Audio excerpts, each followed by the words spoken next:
Hey, I bet you didn't know that trees used to grow in the middle of Egypt's barren, sun-roasted Sinai desert. It's true. If you can't picture it, I don't blame you. But archaeologists have recently stumbled upon a tree-lined boulevard. Yep, an actual green avenue leading to a massive ancient fortress.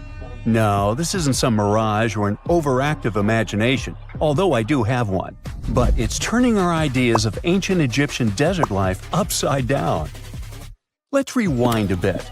The site in question is called Telibu Ciphi, located in the northern part of the Sinai Peninsula.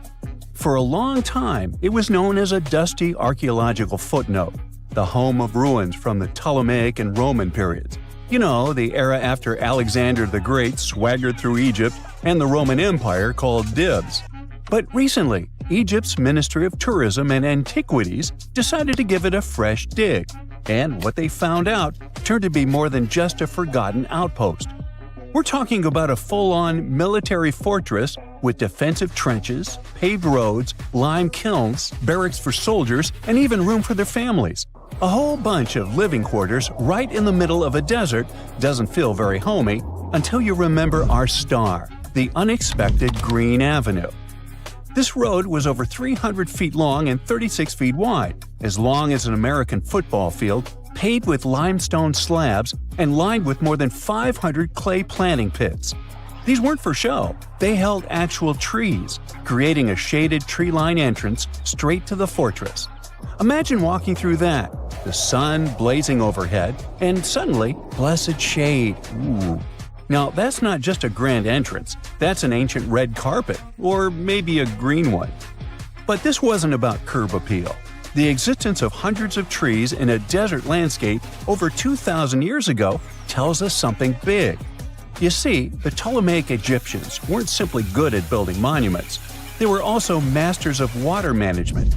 In a place where rainfall is rarer than a selfie with a pharaoh, they somehow found a way to grow rows of trees. Now, let that sink in.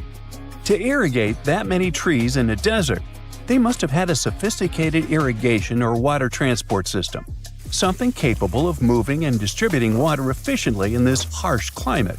Maybe they channeled groundwater, or maybe they captured seasonal rain, or maybe ancient sprinkler systems. Okay, maybe not that fancy.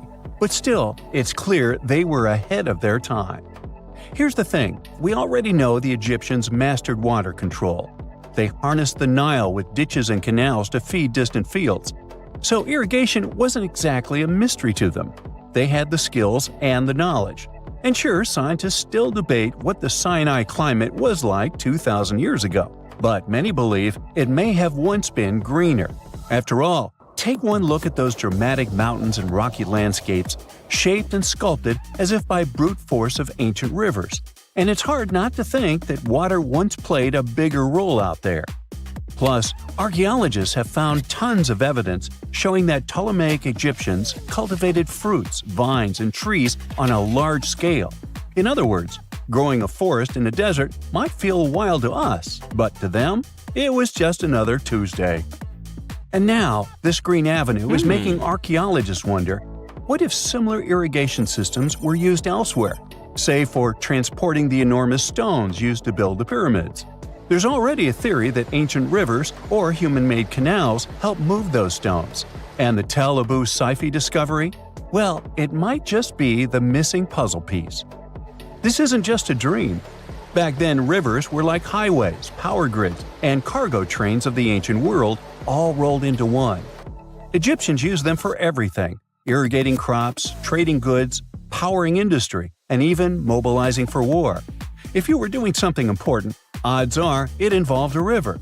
But wait, it gets even better. Excavations revealed deep defensive trenches, like ancient moats, dug more than 6 feet deep around the fortress. Those weren't just muddy ditches. They were part of an elaborate defense system designed to be filled or bridged to control access.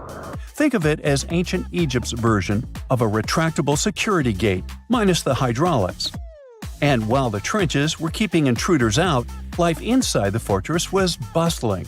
Remember how we said archaeologists had found military housing units? It turns out soldiers might have lived there with their families. So this wasn't just a barracks, it was a thriving community. with meals, routines, kids playing, and probably a whole lot of ancient gossip flying around the dinner table. In addition to all the military stuff, researchers found 4 massive lime kilns used to produce quicklime, an essential ingredient for making construction mortar. These kilns are a big deal because they suggest that during the later Roman period, Telibu Ciphi turned into an industrial hub. It was like the Home Depot of ancient Egypt, churning out materials to build and repair buildings. But here's where the plot thickens. Underneath all of this, beneath the roads, the trenches, the kilns, archaeologists found the corners of an even older structure, a mystery building. Could it be the remains of a third, much older fortress? Or an ancient cemetery or lost city? Nobody knows yet, but one thing's clear: this story isn't over. Honestly, this might be the coolest archaeological cliffhanger of the decade. So, what does this all mean? Well, for starters, it challenges everything we assumed about desert life in ancient Egypt. For the longest time, deserts were thought of as natural barriers, dry, deadly, and empty. But this find suggests that the desert might have once been green and full of life, not because the climate was dramatically different, but because the Egyptians were incredibly good at bending the environment to their will. They didn't just survive in the desert, they transformed it. It also adds fuel to the fire in the age-old debate about ancient Egyptian tech. If they could build a fortress with tree-lined roads, moats, irrigation, and industry in the middle of the Sinai, is it really such a stretch to imagine they could engineer water channels to move pyramid stones? Forget the Ancient Aliens TV show. Sure, it's entertaining, I'll give you that, but it makes us forget something crucial. Those people were brilliant. A lot of what we call modern technology is recycled ancient ingenuity. And who knows how much knowledge we've lost over time. Meanwhile, the dig continues. Scientists are now mapping the entire Telibu Ciphi site, trying to piece together how all the structures connect. Some want to analyze soil samples to find traces of old tree roots and maybe even figure out what kinds of trees once grew there. Imagine if they were date palms. We might be looking at the world's oldest snack lane. You already know that the implications of the discoveries don't stop with history books, right? This kind of discovery has modern relevance too. Our world is going through a lot of change, with crazy weather and huge heat waves. So maybe we should be asking, what can we learn from ancient civilizations that once made the desert bloom? If nothing else, Telibu Ciphi reminds us that the ancient Egyptians were more than just pharaohs, pyramids, and mummies. They were visionary planners, eco-architects, and straight-up problem solvers. They didn't wait for nature to hand them what they needed. They engineered it. And thanks to discoveries like this, we're getting a clearer picture of just how advanced and, frankly, how cool ancient Egyptian civilization really was. So next time someone tells you deserts are just empty wastelands, you can hit them with this fun fact. Over 2,000 years ago, in the heart of the Sinai Desert, there was a fortress with a tree-lined avenue, moats, military housing, an industrial center, and even a secret underground structure. Take that, sand dunes! Who knows what else is still buried out there, waiting to rewrite history? Stone Age people were grunting cavemen with spears. True or false? Absolutely false. They were gathering around and forming real culture as far as we've discovered. In Turkey, scientists uncovered a 12,000-year-old mystery that's revising history. It's a sophisticated cosmic calendar made out of giant stone temples that may actually be a warning from the stars. We're talking about Gobecletepe. This prehistorical site predates even Stonehenge, our classical stone ring circle, by 6,000 years. And it upends why we think Stone Age civilizations emerged and thrived. Here's how this discovery could change our collective history. Around 10,850 BCE, a massive comet, or better yet, a bunch of comet fragments, smashed into Earth. The skies darkened, the temperature dropped, big animals vanished, and it kicked off a mini ice age that lasted over 1,200 years. What's now a place called Gobecletepe was home to a group of humans who survived this entire chaotic event. After it happened, they started paying close attention to the sky. As a way of trying to control time a little bit more, they tracked the movements of the sun, the moon, the planets, and comets. This in turn led them to build a huge lunisolar calendar, the first one in the world. Now, if you were to tour around this classic Stone Age monument, you'd see that not all the stone pillars are blank. Some of them have carvings, like this main one with a bunch of V's on it. Turns out there are 365 V's, which scientists believe represent the days of the solar year. One of them, a V hanging on a bird's neck, is thought to mark a solar eclipse. Other pillars have dangerous animals carved on them, like foxes, lions, scorpions, vultures, twisting and crawling up the sides. Unlike typical Stone Age carvings, these weren't of edible animals like deer or sheep. One of the theories is that these drawings were symbolic. Some archaeologists believe they reflect the fears and chaos this civilization had lived through, a kind of collective attempt to make sense of a terrifying and unpredictable world. Archaeologist Danielle Stordour has highlighted the images of vultures, saying they represent the people who passed away. In some ancient cultures, vultures were believed to carry the souls of the deceased into another realm.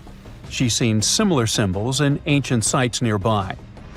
To understand why this all makes sense, we need to dig deeper into the real purpose of this site. Gobecletepe was discovered in 1994 by German archaeologist Klaus Schmidt, who realized that the hill in southeastern Turkey wasn't just another Neolithic mound. Underneath it, his team uncovered massive stone circles supported by pillars weighing up to 20 tons.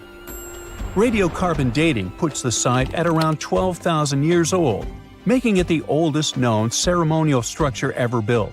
I mean, it predates the Egyptian pyramids by over 7,000 years. This discovery shocked the archaeological world.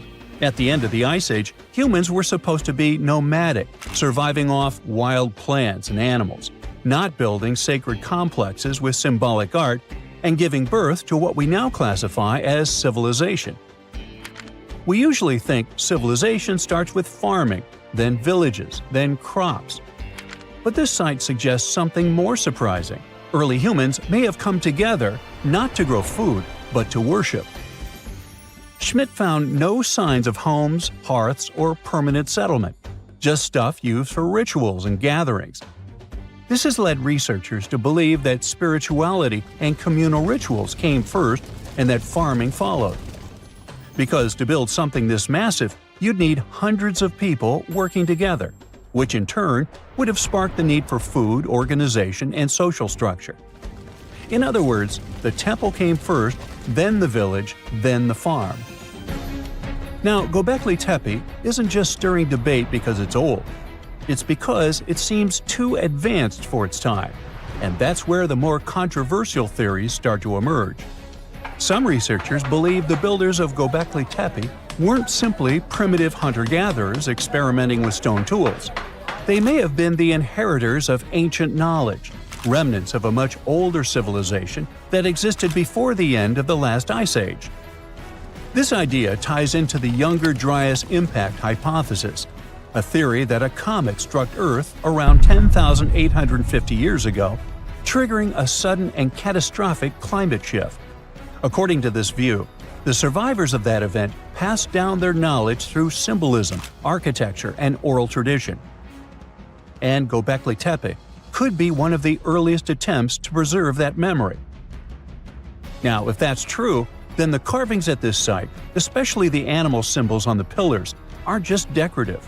They could be astronomical codes, tracking constellations and celestial events. But one pillar might hold the biggest secret of all. It's called the Vulture Stone, and it's freaking archaeologists out. On it, you'll find a strange combination of figures: a headless man, birds, and a scorpion. To the untrained eye, it might seem random, but some researchers believe these are ancient representations of constellations, like Scorpius among them, and that the headless man symbolizes a mass extinction event. Some even argue that this is the oldest known record of a comet impact, the one that triggered the Younger Dryas. And if you're wondering who this older lost civilization might have been, they are called Atlantis, or more neutrally, Civilization X. Theorists like Graham Hancock suggest that this advanced culture, destroyed in the chaos of the comet impact, passed fragments of its knowledge to survivors around the globe. In that case, Gobecletepe wasn't the start of civilization, it was the restart. Now, back to the stones. Pillar 43 may look like a celestial calendar at first, but when archaeologists recreated the sky patterns encoded in its carvings, they found a precise snapshot of the sky dating back over 13,000 years. It appears to show a meteor shower, a flood, and humanity's tragic end, aka the Headless Man. A snake rising from the ground might even symbolize tidal waves or destruction coming from below. But the story doesn't end there. Pillar seems to expand on the same disaster, the one they called the Terror of the Sky. You might see animals fleeing, waves, fire raining down. It paints a vivid picture of the meteor shower. But wait! While Pillars 43 and 56 may encode memories of a past catastrophe, Pillar 18 might be a forecast. That stone zooms in on the Aquarius constellation. If this sounds familiar, maybe it's from the phase Age of Aquarius, which is the age we're living in now. Some enthusiasts believe this may be a warning for us, and may be telling us that a similar meteor shower will hit Earth and thus you and me and us. I mean, chills! But hey, that's the kind of mystery that makes Gobecletepe so captivating. Today, archaeologists know that Gobecletepe was part of a much larger sacred complex, now known as Tash Tepler. A network of ancient sites across the region, each with its own secrets and structures, but connected by shared patterns and motifs. In 2019, excavations began at this sister site, just 40 miles from Gobecletepe, known as Karahan Tepe. And here's the twist. Some researchers believe Karahan Tepe might be even older. Unlike Gobecletepe, which appears to have been primarily ceremonial, Karahan Tepe has signs of domestic structures like walls, tools, and perhaps even homes. And that changes everything. Because whether these sites were the work of highly sophisticated hunter-gatherers or survivors carrying the fragments of a lost pre-Ice Age civilization, one thing becomes clear. Our ancestors weren't just surviving. They were planning, tracking, and predicting. They were far more capable, curious, and connected to the universe than we ever gave them credit for. You're digging in Egypt's famous Saqqara necropolis, also known as the ultimate VIP graveyard for pharaohs, when suddenly you find a giant pink door hiding something no one knew existed. Behind this giant stone door, one that wasn't supposed to open, by the way, you find a lost tomb of Egyptian royalty. Alright, history lovers, it's time to buckle up because archaeologists just pulled off something straight out of an Indiana Jones movie. Let's travel all the way to Saqqara, one of Egypt's most mysterious and treasure-packed ancient sites. The star of the show? The prince you've probably never heard of, Prince Userefre, son of King Userkaf. No one important, just, the founder of Egypt's 5th dynasty. No big deal. But the way his tomb was discovered… It all started with a massive door, made of pink granite, no less. But this isn't just a regular stone slab. This thing is about 14 to 15 feet tall and 4 feet wide. A giraffe could easily walk through it. This door is also definitely heavier than your neighbor's SUV. But here's the twist. It wasn't a real door. It was a false door, a symbolic gateway meant to allow the spirit of the deceased to pass between the world of the living and the afterlife. Normally, that's where the story ends. After all, false doors are common in tombs. But this one was extra special. You see, false doors were usually made out of limestone, which was pretty common and found everywhere in Egypt. To build one out of red or pink granite, people had to bring these rocks from a quarry located 400 miles away. and you can bet this wasn't a cheap trip. According to Egyptologists, this is the first time a false door of this size and material has ever been found in Egypt, making it a totally unique piece of architecture. Aside from being super expensive, this one had a surprise behind it too. When the team of researchers investigated further, they realized that this false door actually hid a real entrance. And what did it lead to? A hidden tomb packed with statues, relics, and secrets from over 4,000 years ago. The tomb belonged to Prince Userefre, but you can call him Wasar Efra or Wasar Efra too. Despite being totally erased from history, this fella was no minor noble. The hieroglyphs on the pink granite door listed him as the hereditary prince, governor of Buto and Nekeb, royal scribe, minister, judge, and priest of chance. Phew! He was like the ancient Egyptian version of Daenerys Targaryen. These inscriptions not only identify his political and religious roles, but also suggest he held significant power in Lower and Upper Egypt, bridging both regions through his titles. One title in particular, the priest of Saqqara, links him to the deity of the necropolis, the one with the falcon head. This god was the patron of the living and god of the dead at the same time. So I guess the Forgotten Prince was sort of a big deal, considering that his tomb was placed in such a prestigious location within Saqqara. What's even more mysterious is that Prince Userefre doesn't appear in official king lists or royal family trees, which makes us wonder if he passed away before he could rule, or if his legacy was deliberately erased in one of ancient Egypt's classic political dramas.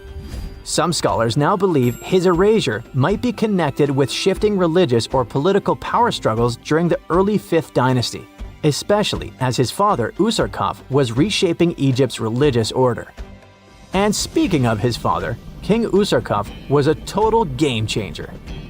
He wasn't just the founder of the 5th dynasty, he also kicked off a religious revolution by promoting the sun god Ra over older deities. That's right, Userkaf built the very first sun temple at Abu Sir, setting off a dynasty-wide obsession with solar worship. After Userkaf wrapped up his short but revolutionary reign, a whole lineup of pharaohs took the stage. Sahure, Neferirkare, Nusere-Ini, basically the boy band of the 5th dynasty. And these guys were all about two things: building pyramids and making money. They weren't just stacking stones, they were expanding Egypt's influence, opening up trade routes to far-off lands, and blinging out their temples like it was nobody's business. Back in the tomb, things got even cooler.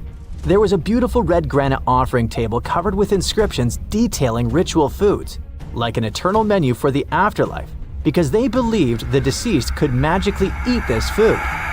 Fun fact, it was the funerary priests and their families that actually ate the food. There were also pottery shards, amulets, and painted walls, but the real showstoppers were the statues. And this is exactly where things get weird, in a good way. The team found statues of King Djoser, the guy who built Egypt's first pyramid, his wife, and their 10 daughters, inside Prince Userefre's tomb.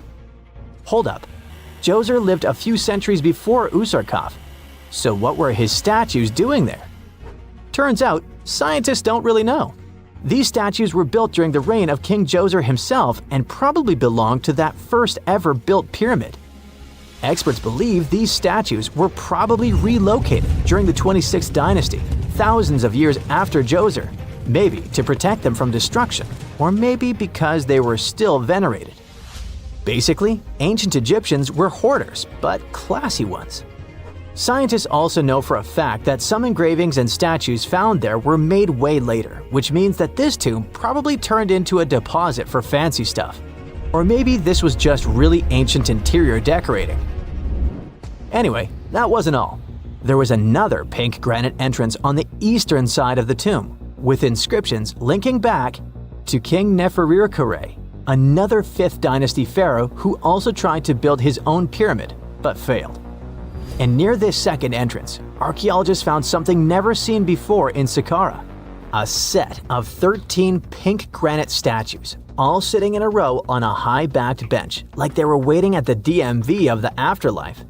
Some had elevated heads, probably representing the prince's wives, while others were missing their heads entirely. One black granite statue was found upside down. Maybe it had taken a tumble sometime during the tomb's long, quiet centuries underground. According to archaeologists, the positioning and head shapes suggest that these statues followed a strict social hierarchy, with the central figures likely representing higher status individuals, while the headless ones might indicate unfinished work or later vandalism. And speaking of black granite statues, another one was found standing proudly inside the tomb. Based on its design and inscriptions, it looks like it was placed there during the 26th dynasty, the same time those Djoser statues were probably moved in. This suggests the tomb didn't just sit abandoned, it was reused, adapted, and maybe even honored by later generations. And by the way, black granite was associated with Osiris, the god of the underworld, during the late period, which means that this statue's presence is a clue that the tomb was a ritual space long after the prince's death. All of this, giant granite doors, surprise statues, reused tombs, adds up to a truly thrilling find.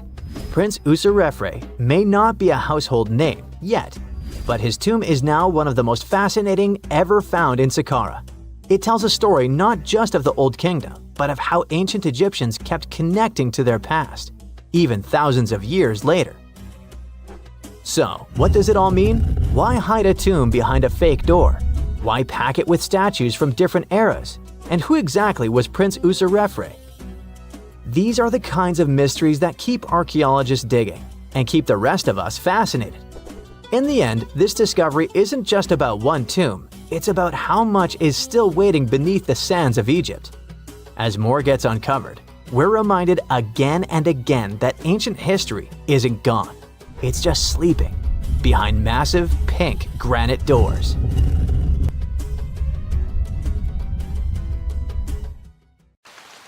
In the late 17th and early 18th centuries, Europe was infested by vampires. The situation got so wild that authorities stepped in, and even military officers investigated these creepy cases.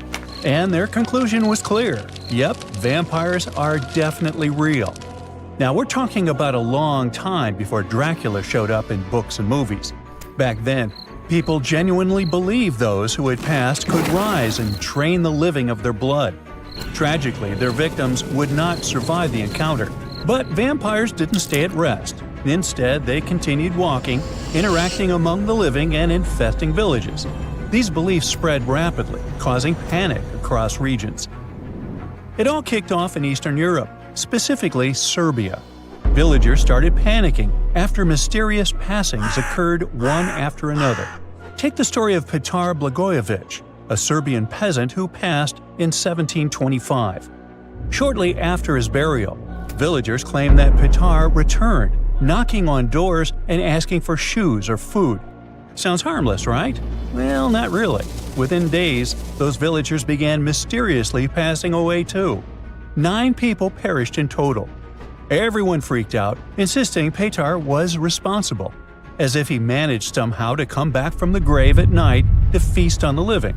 Eventually, authorities dug up Petar's body to see what was going on. They wanted to check if there were any signs that he was still alive. So they looked closely at his hair, beard, and nails to see if they had grown. And they actually had. In fact, there was no sign of decomposition at all. His body looked fresh. Then they found something even weirder. There was some blood around his mouth. And that was enough for people to say, see, he's definitely a vampire. Then came Arnold Paoli, arguably the most infamous vampire of them all. He was a soldier who lost his life after falling off a hay wagon and breaking his neck. But there was something strange about it. Before that tragic event, Paoli claimed he had been bitten by a vampire once.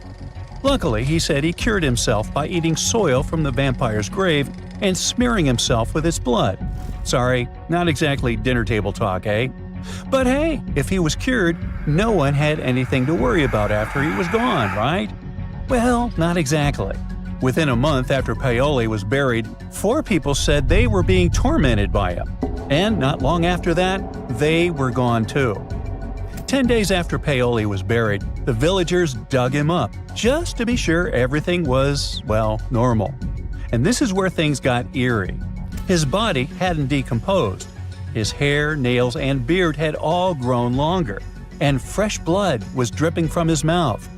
Remind you of someone? Yep, our guy Pater. But in Paoli's case, it was more disturbing. The blood wasn't just coming from his mouth. It was pouring from his eyes, nose, and ears. His shirt, his coffin, everything was completely soaked in red. Now, terrified, the villagers drove a stake through his heart and burned his body. Oh, and they also dug up the 4 people they believe he had targeted just to be safe. They went through the same process with them just to make sure none of them would return as vampires. Hey, who knows? But their vampire nightmare didn't stop there. A few years later, in the winter of 1731, a new epidemic occurred. 13 people passed within several weeks. Eventually, even local authorities stepped in, sending official investigators to calm things down. Their reports, incredibly, concluded that the vampire attacks were real, at least according to witnesses. That official validation changed everything. They kicked off a wave of vampire hysteria all across Europe.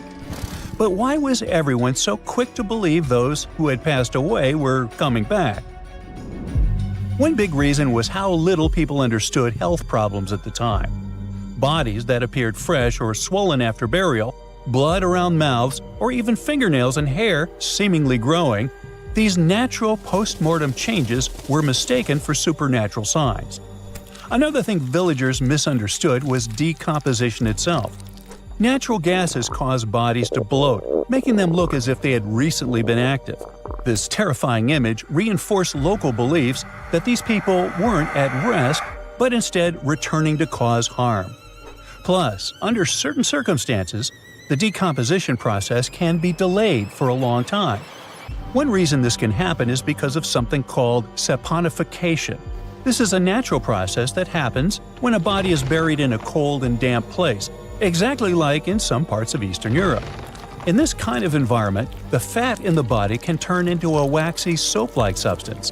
This wax covers the body and helps stop it from rotting. Okay, but how to explain the nails and hair growing? It's more like an optical illusion, not real growth. Now what happens is that the skin dries out and pulls back a little. When the skin shrinks like that, it makes things like stubble on the chin or fingernails look longer than they were before. But that's not the case. And what about the blood? Well, it turns out science has an explanation for that too. How long blood stays liquid after someone passes depends a lot on the surrounding temperature. In colder places, it can stay fluid for days. So if a body was dug up, there's a good chance they'd still find liquid blood in the veins. It might have looked strange, even scary, but it was just the cold doing its thing and slowing everything down. Medical researchers today believe that many so-called vampire symptoms match up with conditions like rabies. Back then, most people in these communities kept animals around, and villages were usually near forests full of wildlife. And there's still no truly effective cure for rabies. This condition can cause things like insomnia, aggression, biting, and even a fear of water, which lines up closely with the way vampires were described. So it turns out all these supposed supernatural events had logical explanations. Today, we might make fun or roll our eyes at the idea of real vampires roaming around Eastern Europe. But back then, those fears were taken very seriously. Whole communities were thrown into panic. There are plenty of documented cases where families dug up their loved ones and removed their hearts, all because they believed the person was a vampire behind the strange things happening to the rest of the family. And newspapers across the continent picked up these stories, spreading the fear far beyond where it all started. What's wild is that stories about blood-sucking creatures didn't just show up in Europe. Similar myths popped up across different continents and time periods. In the Philippines, for example, there is the Manananggal, a flying creature that splits in half. In Chile, they've got the Peyote, a shape-shifting being that drains blood. And in Australia, some indigenous tribes told stories of the Yaramayahu, a little red creature that drops out of trees and drinks your blood with suckers on the ends of its hands and feet. How cute. Well, back in Europe, the hysteria faded by the late 18th century, thanks to growing medical knowledge. But as you know, the legend never really went away. It just shifted into literature and gave rise to famous characters like Dracula. The author, Bram Stoker, was inspired by stories that had been going around since the 1700s. But he turned them into romanticized fictional monsters. You know, sharp teeth, pale skin, black clothes, that whole thing. And that was different from what the villagers believed they were dealing with. And, in a way, those frightened villagers weren't completely wrong. Something was draining those people's lives. But it wasn't vampires. It was just misinformation mixed with a whole lot of imagination running wild. So, next time you see a vampire movie or read a scary story, remember that behind the fiction lies a fascinating truth. A real wave of fear, confusion, and panic that swept Europe nearly 300 years ago, leaving a chilling legacy that still fascinates us today.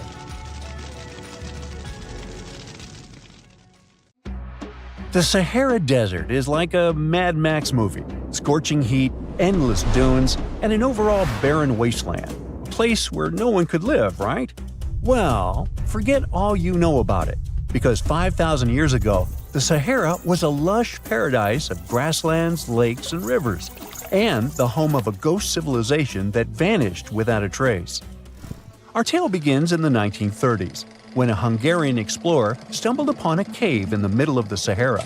Inside, he found something bizarre: ancient rock paintings of people swimming in a lake, surrounded by giraffes, hippos, and crocodiles.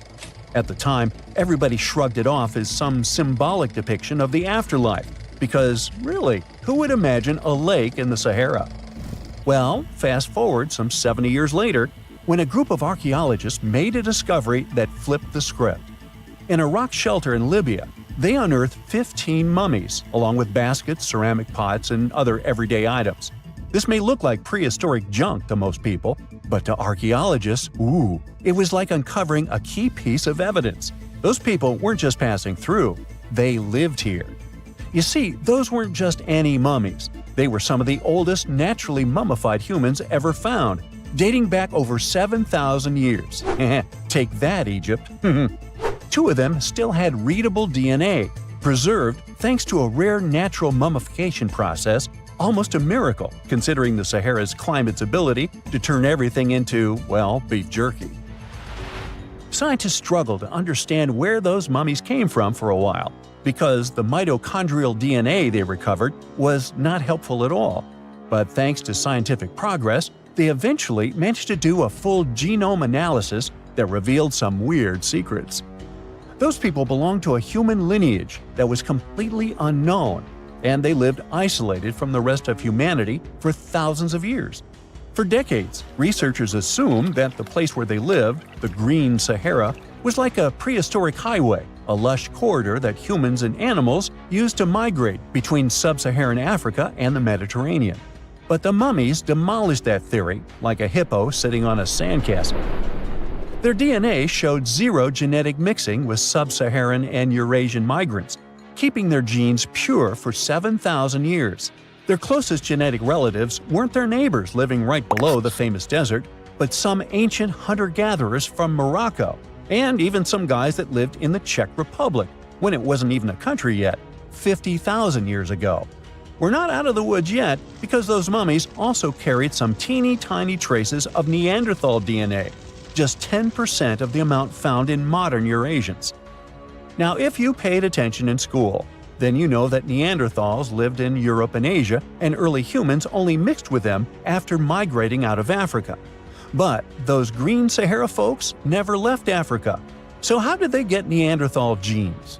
The leading theory is that their ancestors mingled with Neanderthals in North Africa 50,000 years ago before settling in the Sahara and cutting off contact with the outside world. Archaeologists also found cattle bones and tools made of stone and wood at that rock shelter, proving that those people led a thriving pastoral lifestyle. This discovery made scientists scratch their heads for a while because, you see, animal domestication was not developed in Africa. So how did they learn it if they never mingled with anyone? Did they have ancient YouTube tutorials? Probably not. The researchers believe they must have traded knowledge with neighboring groups, but just knowledge, no saliva. It's almost too hard to believe that no outsiders mixed with them. After all, who wouldn't want to live in a thriving civilization in the middle of a green paradise, drinking milk, eating meat, and even using animal blood as a protein source? Ooh, yummy. They didn't have to hunt for every meal, thanks to their livestock, and the abundant water made life pretty sweet. And yet, they never married outsiders. Why? Maybe it was a cultural choice to never date outside their own group. Or maybe the landscape itself kept them isolated. This is where scientists place their bets. They believe that the dense forests and rivers that existed in the Green Sahara acted like nature's no trespassing sign, creating a geographical barrier that isolates animals, plants, and whole societies. This isolation is the reason why their genes were so unique. These guys weren't swapping spit with anyone else. But this genetic time capsule almost didn't survive. For most of the last ice age, the Sahara was even harsher than today, a true dead zone where humans couldn't survive. 70,000 years ago, even the toughest people disappeared, retreating to the Nile Valley and the Mediterranean coast. Why? Because Earth was a climate bully. Massive glaciers stole all the moisture, weakening monsoons until rain clouds barely reached North Africa. Then came the knockout punches. Armadas of icebergs flooded the North Atlantic, triggering devastating droughts each time. This was the Sahara's ultimate keep-out era. Now, you're probably wondering how in the world the Sahara turned green after all this, and then went back to being a desert again. Well, it all started 15,000 years ago, I wasn't around then, when Earth was shaking off the last ice age. Our planet's axis was a bit wobbly, and because of that, the northern hemisphere got closer to the sun, getting extra sunlight and heat. This eternal summer turned North Africa into a giant moisture magnet, pulling water from the Atlantic and making it all rain down on the Sahara. The result of this ridiculous amount of rain was a lush savanna, complete with lakes the size of small countries. But the African humid period was not just a one-time miracle. The truth is, this eternal on and off switch between green and desert happened to the Sahara more than 230 times since the desert was born. During one of these events, the Sahara even expanded, getting bigger than it is today. So when the Green Sahara showed up, you can bet it brought the ultimate ecosystem glow-up. This wasn't just a light dusting of grass. We're talking full makeover. The transformation was so complete, it even reshaped animal populations. Cheetahs suddenly struggled with the new prey dynamics, while rodents like the multi-mammate mouse thrived in the suddenly abundant grasslands. But don't pack your prehistoric swim trunks just yet. This paradise had teeth. The Sahara was an ecological maze of crocodile-infested rivers, malaria-carrying mosquitoes, and big cats lurking in the tall grass. Crossing it would have been like playing a real-life game of Hungry Hungry Hippos. This is probably why more groups didn't settle permanently. The Sahara's climate cycled between wet and dry every 20,000 years, hardly a stable zip code. For most ancient people, it was smarter to treat the Green Sahara like an all-you-can-eat buffet, grab resources and leave before the desert returned. Still, this Green Sahara period lasted for 10,000 years, giving our mystery shepherds plenty of time to thrive.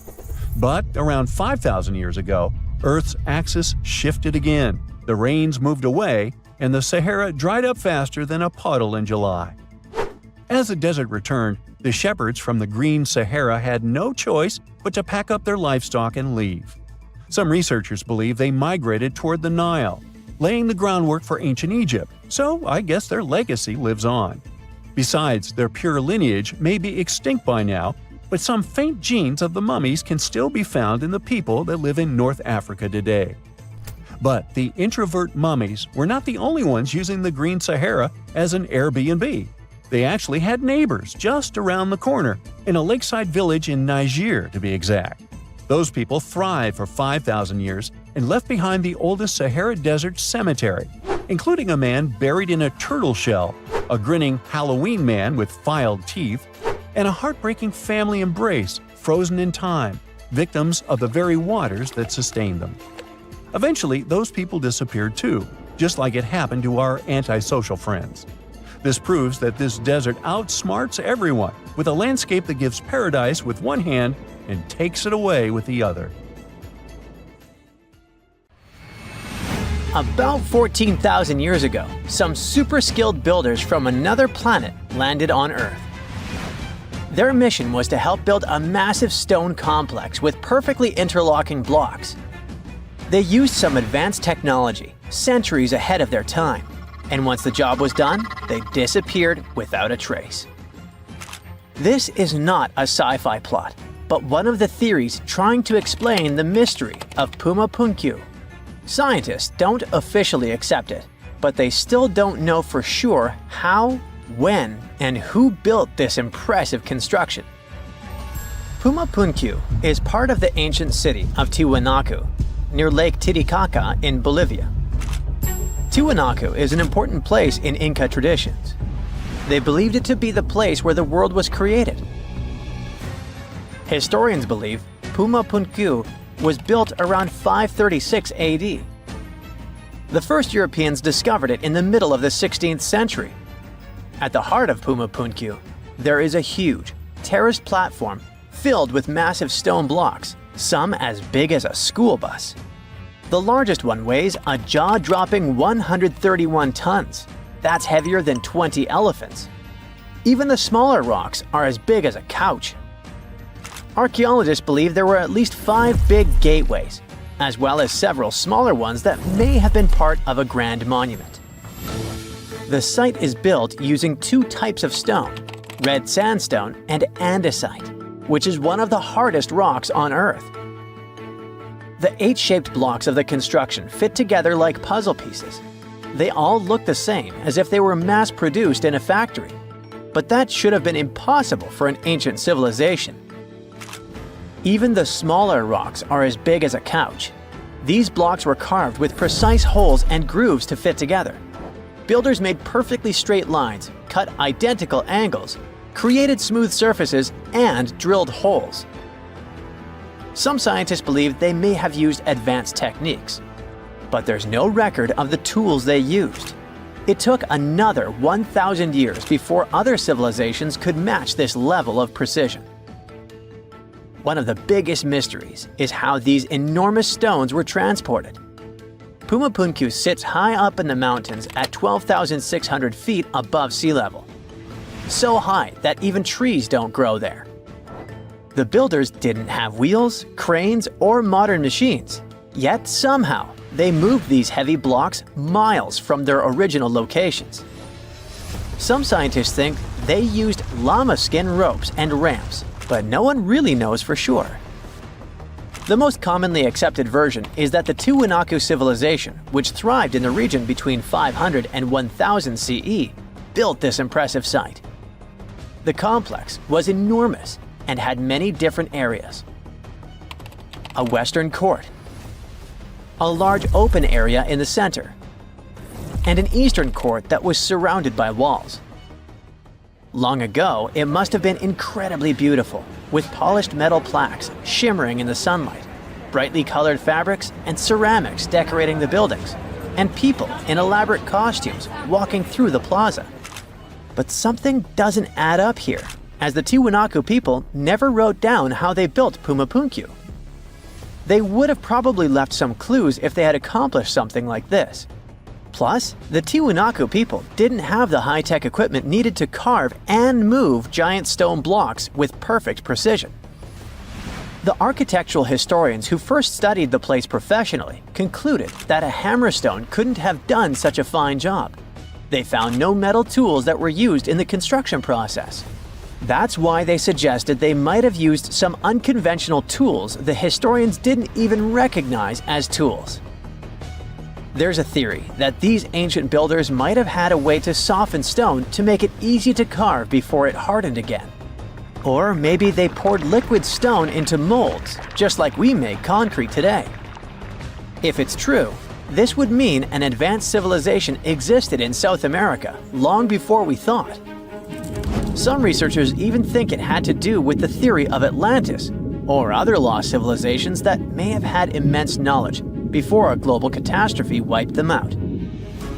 Local legends say that powerful deities used incredible powers to lift and shape the massive stone blocks. And some people believe Puma Punku was so advanced that the builders must have had help from visitors from outer space. The perfect cuts and massive stones look like something from modern construction. The supporters of this theory also say that some carvings at Tiwanaku show figures wearing helmet-like shapes, so they could be left by space travelers. Scientists from the University of California, Los Angeles, decided to officially debunk this theory. They created a digital model of Puma Punku using super precise measurements from historical records. Then, they used a 3D printer to make a miniature version of the site at 4% of its original size. Once the pieces were printed, the team sorted them by size, shape, and design, like a giant puzzle. They noticed that some blocks had special grooves for holding metal clamps, and others had ornamental carvings. When they finished their model, they realized one of the buildings had a very familiar design. It looked just like structures from two nearby sites. This was solid proof that Puma Punku was built by humans, not visitors from outer space. Over the centuries, people stole stones from Puma Punku and moved them around. This made things even more confusing for archaeologists.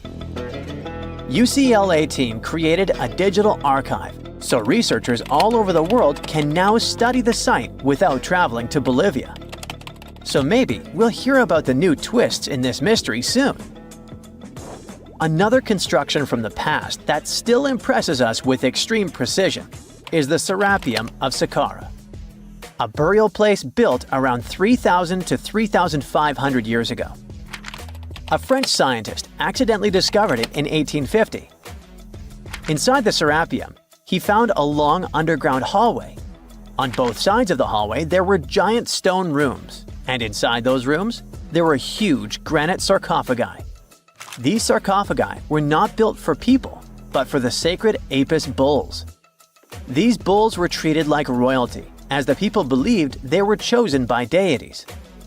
The Egyptians believed these bulls were the incarnations of the deity Ptah and had magical powers to protect their kingdom.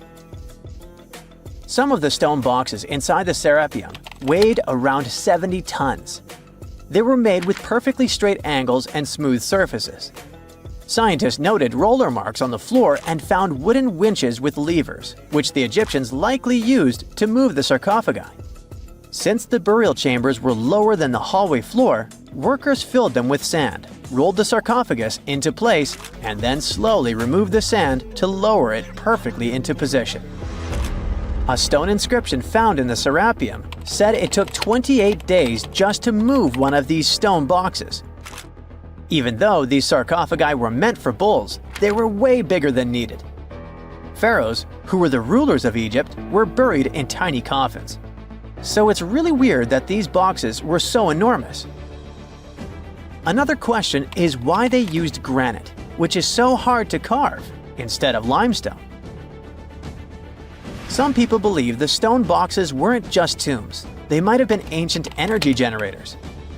The Egyptians knew about fermentation. If someone placed food or meat inside a perfectly sealed granite box and let fermentation happen, pressure would build up inside. Granite contains quartz, a special crystal that creates electricity when squeezed. As pressure increased, the box's lid could pop open, releasing gas. Ancient drawings found in the Serapeum show stones stacked on top of the boxes, which might have been used to make the lids even heavier and help produce more electricity.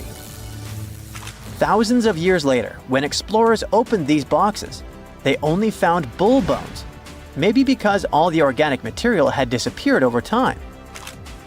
Scientists still aren't sure if the massive stone boxes were actually ancient energy systems, so the mystery lives on.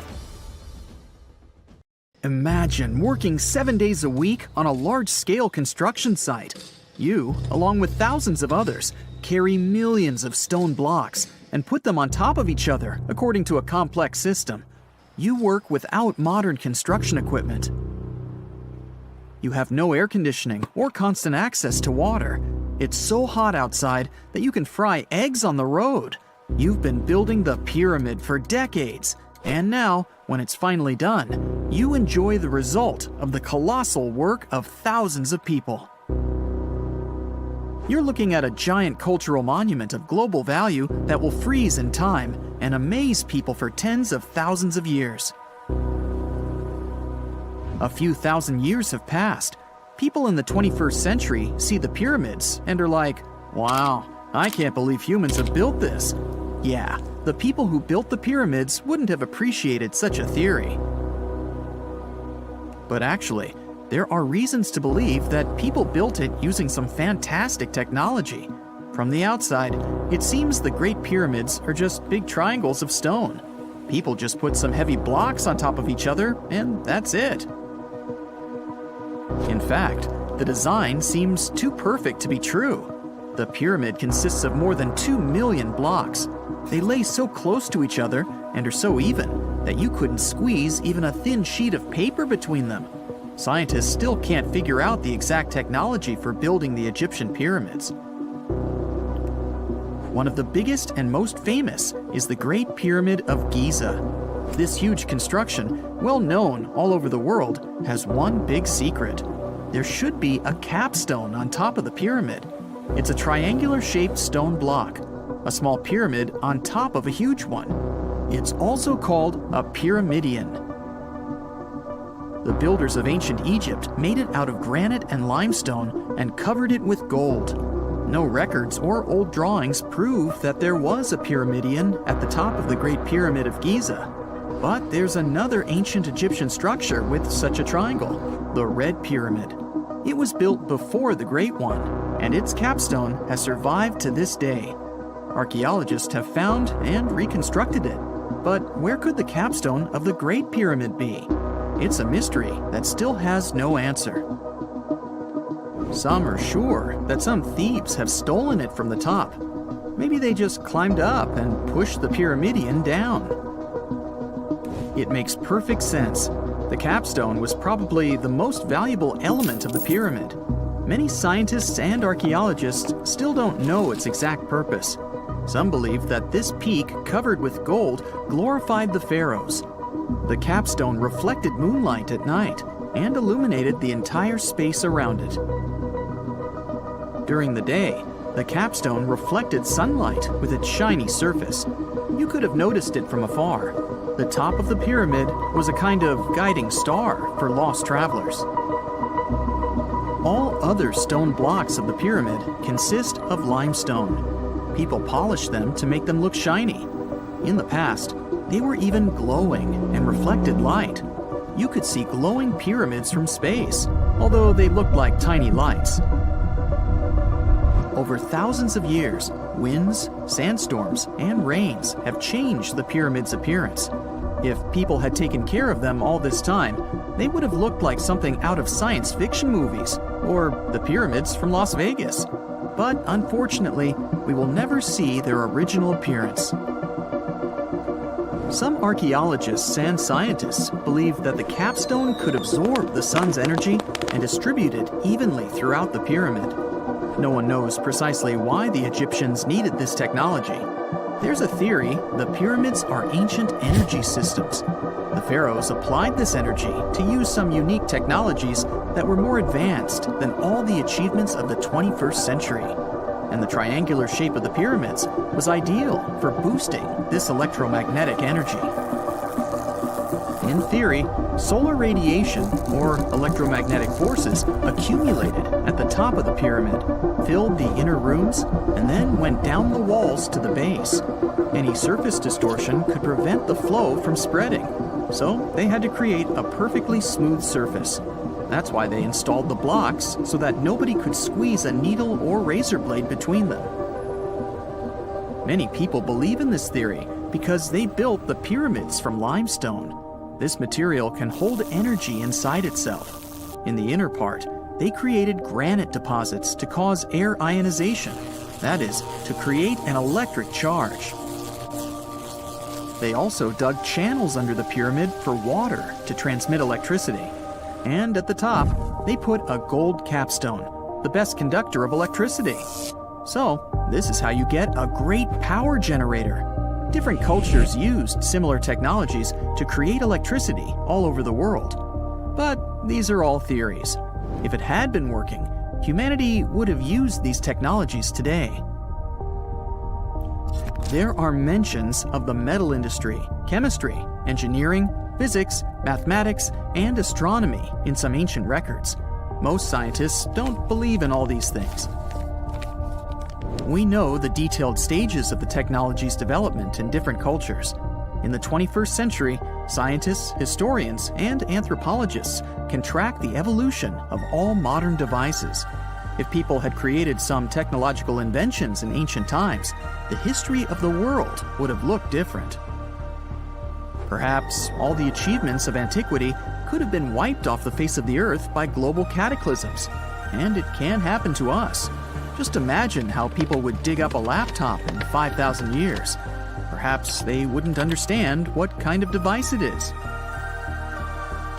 Another Egyptian wonder surrounded by mystery is the statue of the Sphinx.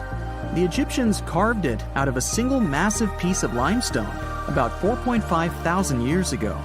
But scientists still don't know the exact date of its construction or who built it. People painted the Sphinx in different colors, so it looked much brighter and more vivid in the distant past. It was shining just like the Great Pyramids. Anyway, time hasn't only changed its appearance, but its name too. Initially, the Egyptians called it Horemheb. The Greeks renamed it the Sphinx about a few hundred years after it had been built. The Sphinx emphasized the greatness of the rulers of Egypt.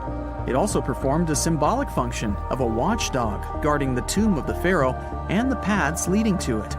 This version sounds realistic, since archaeologists have discovered many secret entrances at the foot of the Sphinx.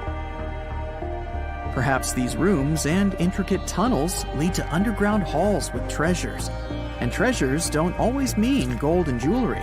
According to legends and theories, the Sphinx guards the Hall of Records, the storage of all humankind's knowledge.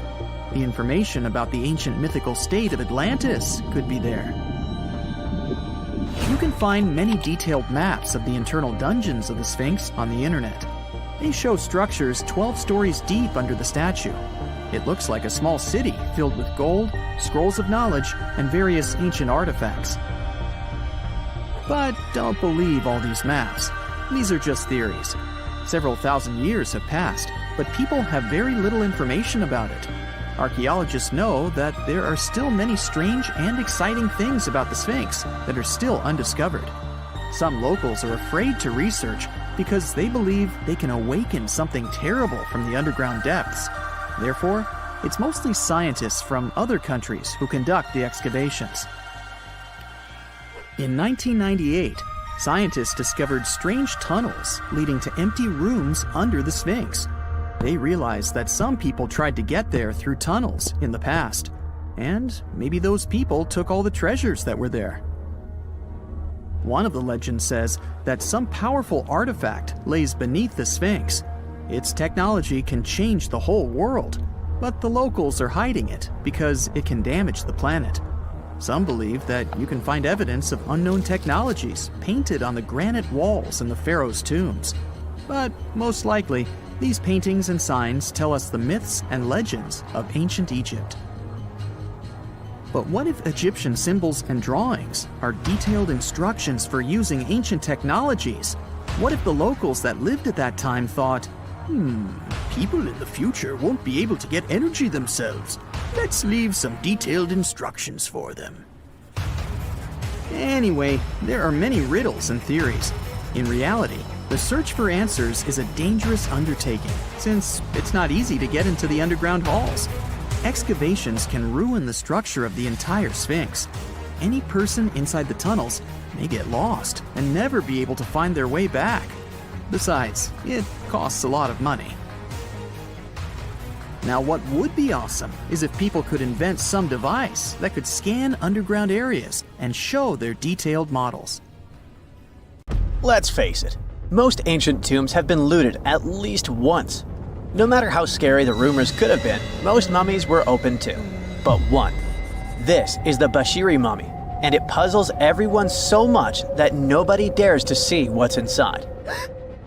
Meet Howard, but you must know him already if you're into Egyptian history. He's primarily famous for discovering King Tut's tomb back in 1922. But few people know that before this revolutionary discovery, he had probably found another mummy. It happened in 1919, and it goes by several names, either the Bashiri mummy or the Mummy of Pacheri, or the Untouchable One. Some reports say that Howard stumbled upon the Bashiri mummy in Luxor's Valley of the Kings, just where he would later find Tut's tomb. Despite this find, not much is known about this particular mummy. The reason why it's still unharmed in any way is not because of some superstitions, but because nobody is sure that they can undo what they do if something goes wrong. The mummy is so intricately wrapped that researchers never unfurled it for fear of irreversible damage. The golden rule of anyone who works with antiquities: if you're not sure you can't make it better or preserve it unchanged, do not touch it. History knows many examples of ancient relics ruined beyond repair, say Ecce Homo, or smiling statue restoration. The delicate fabric that covers the mummy's face has this cool design that kind of looks like a pyramid. The researchers are not 100% sure, but this might be the only one of its kind with that embalming style. But without knowing the ancient technique, it's next to impossible not to ruin the mummy while unwrapping and wrapping it back. Back in the day, people, both experts and looters, would unwrap mummies for all sorts of reasons, mostly to study them. Luckily, these days, we have advanced tech that lets us check out what's inside a sarcophagus without having to unwrap anything. After taking a closer look at the Bashiri mummy, researchers figured out that it belonged to a man who was around 5.5 feet tall and lived during the Ptolemaic era, which makes this mummy roughly 2,300 years old. The Egypt Museum shared that the X-ray scan also uncovered an inscription of the guy's name, but it's a bit tricky to tell if it says Pacheri or Nenu, adding to the intrigue. The museum also pointed out that the fancy casing the mummy is in features all sorts of decorated scenes. You can see the mummy lying on a bed, flanked by deities Isis and Nephthys, along with the 4 sons of Horus. Plus, there are 2 images of the funerary god Anubis at the feet of the casing. By the way, Bashiri mummy is not the only one that has remained untouched. This is Issa Temkebde, and Gaston Maspero, a French archaeologist, made the decision to leave her mummy untouched, wanting to keep her resting peacefully since she was in such amazing shape. He did mention, though, that her tomb had been raided long ago. Thanks to some X-ray work, we learned more about the mummy. The scans revealed a few artifacts still wrapped up with the wife of a high priest, including amulets around her neck, right arm, and forehead. The X-rays also showed she had some dental issues and arthritis in her knees. While she passed away as an older woman, it's tough to pinpoint her exact age. However, various sources from her son's reign indicate that she was held in high regard in the kingdom. Isitemkebd served as the sister wife of Penejam II. You got me right, they were related by blood and were siblings, but back then it was pretty common to get married this way to preserve the purity of the bloodline. Say that to Habsburg, duh. Their chase for purity only led to inbreeding and the notorious Habsburg's jaw. Right, I guess we should not judge ancient Egyptian rules and morals, but what we can say for sure is that both Bashiri and Isitemkebd were incredibly lucky to stay untouched. The odds were not in King Tut's favor, though. The researchers' work hit him hard. The tomb itself was discovered in 1922, but it wasn't until 1925 that the nested coffins were opened during an excavation. The outer coffin, held together with silver pins, opened up to show another coffin shaped like a mummy, decorated with colorful glass and flower garlands. There were worries about the king's mummy because it had been exposed to moisture. The middle coffin was pretty heavy and didn't have any handles, so they had to be super careful taking it out. Inside the innermost coffin, which was solid gold and wrapped in a red cloth, they found the royal mummy, and this all went down on October 28, 1925. Tutankhamun's mummy, measuring about 6.07 feet, fit snugly into the innermost coffin, which was 6.17 feet long. You can already tell there was a problem, right? Imagine how hard it is to extract something as fragile as an ancient dried-up mummy, especially when there's not much room for maneuver. Plus, the mummy looked sus. It was pitch black. Howard Carter, the lead archaeologist of the expedition, estimated that around 2 buckets worth of oils had been poured over the mummy. But care had been taken to avoid the mask and feet. It was made to preserve him better. The body was positioned at a slight angle in the coffin, and there was a noticeable difference in the amount of dark oils on the right and left sides, indicating that the coffin might have tilted while being lowered into the sarcophagus. This oil created moisture inside the coffins, and over time, it reacted chemically, which Carter described as a sort of slow, spontaneous combustion, leading to the carbonization of the linen wrappings. Unfortunately, the combination of heat and moisture took a toll on the mummy's trappings as well. The crook and flail fell apart, the resin scarab cracked, and the threads holding the hands and mummy's bands started to decay, making everything quite fragile. Plus, the oils hardened over the years, effectively gluing the mummy and mask to the coffin's bottom. To try and separate the mummy from the inner and middle coffins, they were placed in the sun for several hours, reaching temperatures of 149 degrees Fahrenheit. Despite this effort, the mummy remained stuck, so the initial examination had to be done right where it was. The first part of Tutankhamun's mummy the researchers checked out was his lower legs and feet, meaning they started the examination from the bottom up. As they peeled back the bandages, they uncovered the first of many treasures wrapped up with the king. They took their time to carefully document and photograph everything they found. The inner layers of bandages were in pretty bad shape, mostly turning to dust, making it tough to figure out how everything was originally wrapped. Still, the overall methods matched what was seen in other nobles' mummies from that time. Lots of folded linen pads were used to shape the torso and thighs. The outer and inner bandages were made from fine linen, while the middle layers were coarser. They had some intricate bandaging around the shoulders and chest with a similar style around the groin. Each limb, along with fingers and toes, which were fitted with gold caps, was wrapped separately. Tutankhamun even wore gold foil sandals on his feet. They hoped to separate the mummy from the coffin by removing the outer bandages, but the resins had stuck the body to the coffin. So, the researchers ended up chiseling it out. To do this, they had to cut the torso in half at the hips and disarticulate the arms to continue unwrapping. Each part was treated with hot paraffin wax for stability, and later the hands and feet were reattached with resin. Finally, they used hot knives to detach the head from the mask. To check the teeth, it was decided to make an incision around the jaw and neck, which was later fixed with resin. So technically, the scientists did all they could to preserve the mummy, but still, in a way, it ended up being damaged beyond repair. What do you think? Should they have left it in the coffin? Or did they do the right thing? Let us know in the comments. When you hear the word mummy, you might get a chill down your spine. That's because most of us associate this word with those creepy characters we've seen in some scary movies. But in reality, mummies have helped us understand a lot about ancient civilizations, their rulers, and about how people used to deal with losing their loved ones.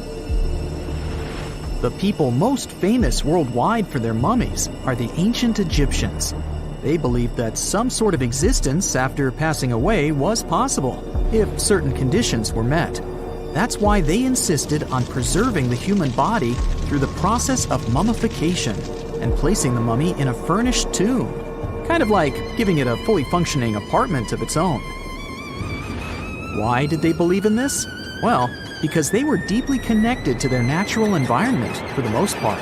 They saw the natural cycles around them, like how the sun rose every day, followed by the moon. or how new life was always sprouting from plants, even after they had wilted away.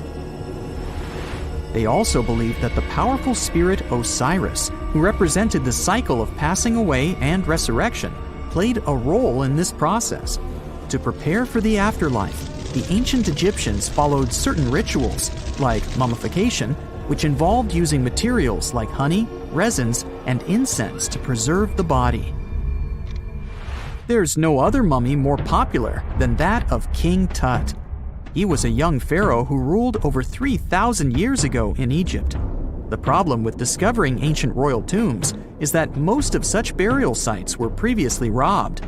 People knew ancient rulers had been left with many valuable belongings, so those locations became vulnerable to thieves. When King Tut's tomb was opened in 1922, people were excited because it had not been robbed, like many other previously discovered royal tombs. That's how well hidden it was. Inside, his mummy was encapsulated in a total of 3 coffins, including one made of gold. The objects found in his tomb showed us what ancient Egypt was like, and studying his mummy also helped us learn about the culture and practices popular at the time when he passed away. We also learned about his family by looking at his DNA. Scientists were able to discover that he had had a disease called malaria and a problem with his foot that might have made it hard for him to walk. Ramses II was another pharaoh in Egypt who ruled for 68 years, which was quite a lot back in the day. He was known for his expansion campaigns and building projects. Many objects from his time as a ruler still exist today, including a large statue of him. Ramses II was about 6 feet tall and lived to be about 90 years old. After looking at his mummy, scientists concluded that he may have had a medical condition that affected his spine. Now, remember those thieves I mentioned before? They are probably the reason why Ramses II ended up in a plain coffin in a secret collection of royal mummies at Deir al-Bahari, which was rediscovered in 1881. Thankfully, archaeologists were able to identify him because his journeys had been recorded on his wrappings. The process was really tedious too. In fact, in ancient Egypt, the mummification process could take a staggering 70 days to complete. A special person would say a very specific speech while delicately handling the body and drying it out using a type of salt called natron. They also used linen and resin to make the body look more lifelike and to wrap it in cloth. The tomb was equally as important for ancient Egyptians. The walls of King Tut's tomb, for example, were adorned with intricate artwork that depicted his journey to the afterlife, from his burial procession to his passage through the underworld. The ancient Egyptians believed that everyone made this journey after passing away, and they filled their tombs with items and paintings to help the person in their spiritual travels. Additionally, the walls of the tomb were decorated with spells from a special book, which contained a collection of poems that the Egyptians believed would help people reach the afterlife. And speaking of how important this journey was, people also placed food in these ancient tombs. In King Tut's tomb, archaeologists discovered 36 jars of vintage beverages and 8 baskets of fruit, which were believed to be left there to help him in his journey to the afterlife. The Egyptians believed that traveling to the afterlife took a really long time, so they left a lot of supplies, such as food and water, to sustain their loved ones. Pharaohs also generally had numerous luxurious garments and beautiful jewelry in their tombs to ensure that they would have a fashionable journey. These items included various types of linen clothing, such as tunics, scarves, gloves, and headdresses, as well as a lot of gold jewelry with precious stones, like bracelets, buckles, pendants, necklaces, rings, and even precious depictions of insects for protection. Some were also deposited with fans made from ivory and ostrich feathers to keep them cool in the afterlife. Some ancient rulers were even placed in their forever apartments along with boats. For example, Pharaoh Khufu built the Great Pyramid at Giza as his tomb, and a large ship was found inside. King Tut, however, was buried with multiple boat paddles, but no actual boat. Instead, he had 3 chariots and numerous walking sticks made of precious materials. perhaps indicating he'd rather travel to the beyond by land, not by water. Amongst the most interesting objects found near ancient mummies are bottles of oils and perfumes. If rulers were supposed to be fashionable, why not smell nice too, right? Also, some of them had some ancient kinds of board games, most of them made out of precious materials like gold or ivory. One of those games was called Senet. It was very popular amongst the ancient Egyptians and very similar to modern-day chess. The ancient Egyptians may have the most famous mummies out there, but they weren't the first to invent the procedure. In fact, it all started in South America with an ancient civilization named the Chinchorro. As far as we know today, these people were the first to mummify their loved ones that had passed away. They did it somewhere around 2,000 years before the Egyptians started their own rituals. Sure, we can tell a lot about ancient rulers by studying these mummies, but until recently, we had no idea what they really looked like during their lifetime. Not so long ago, though, some very special mummy paintings were found by archaeologists studying ancient Egyptian objects. These mummy portraits are highly detailed paintings of individuals that were made while they were still alive. Such paintings were often painted on wood, as opposed to the classical portraits we all know about, which are painted on canvas. They are known for their realism and beauty, and have even been used by researchers to diagnose diseases by comparing them to the corresponding mummies. Some of these portraits also include depictions of jewelry, which was later found on the mummies. The recent discovery of these mummy portraits in Central Egypt is significant, as it marks the first time in over a century that such paintings have been found. Mummies appeared all around the world naturally, too. Mummification can occur without people intervening because of natural conditions, like extremely cold or hot environments, places with a lack of oxygen, or accidental exposure to chemicals that preserve the body. These conditions don't allow bacteria to grow, resulting in the body remaining more or less intact. Famous Otzi was one of these mummies. We know today he was a man who lived around 5,000 years ago in Europe. But upon his discovery in the Alps in 1991, Austrian authorities initially believed that he was a modern mountaineer because of how well preserved the body was. However, after the Iceman was removed from the glacier, it was determined that he was actually from the Copper Age. If someone finally invents time travel and you hop on a trip to the past, you won't recognize many of the things you know and love today.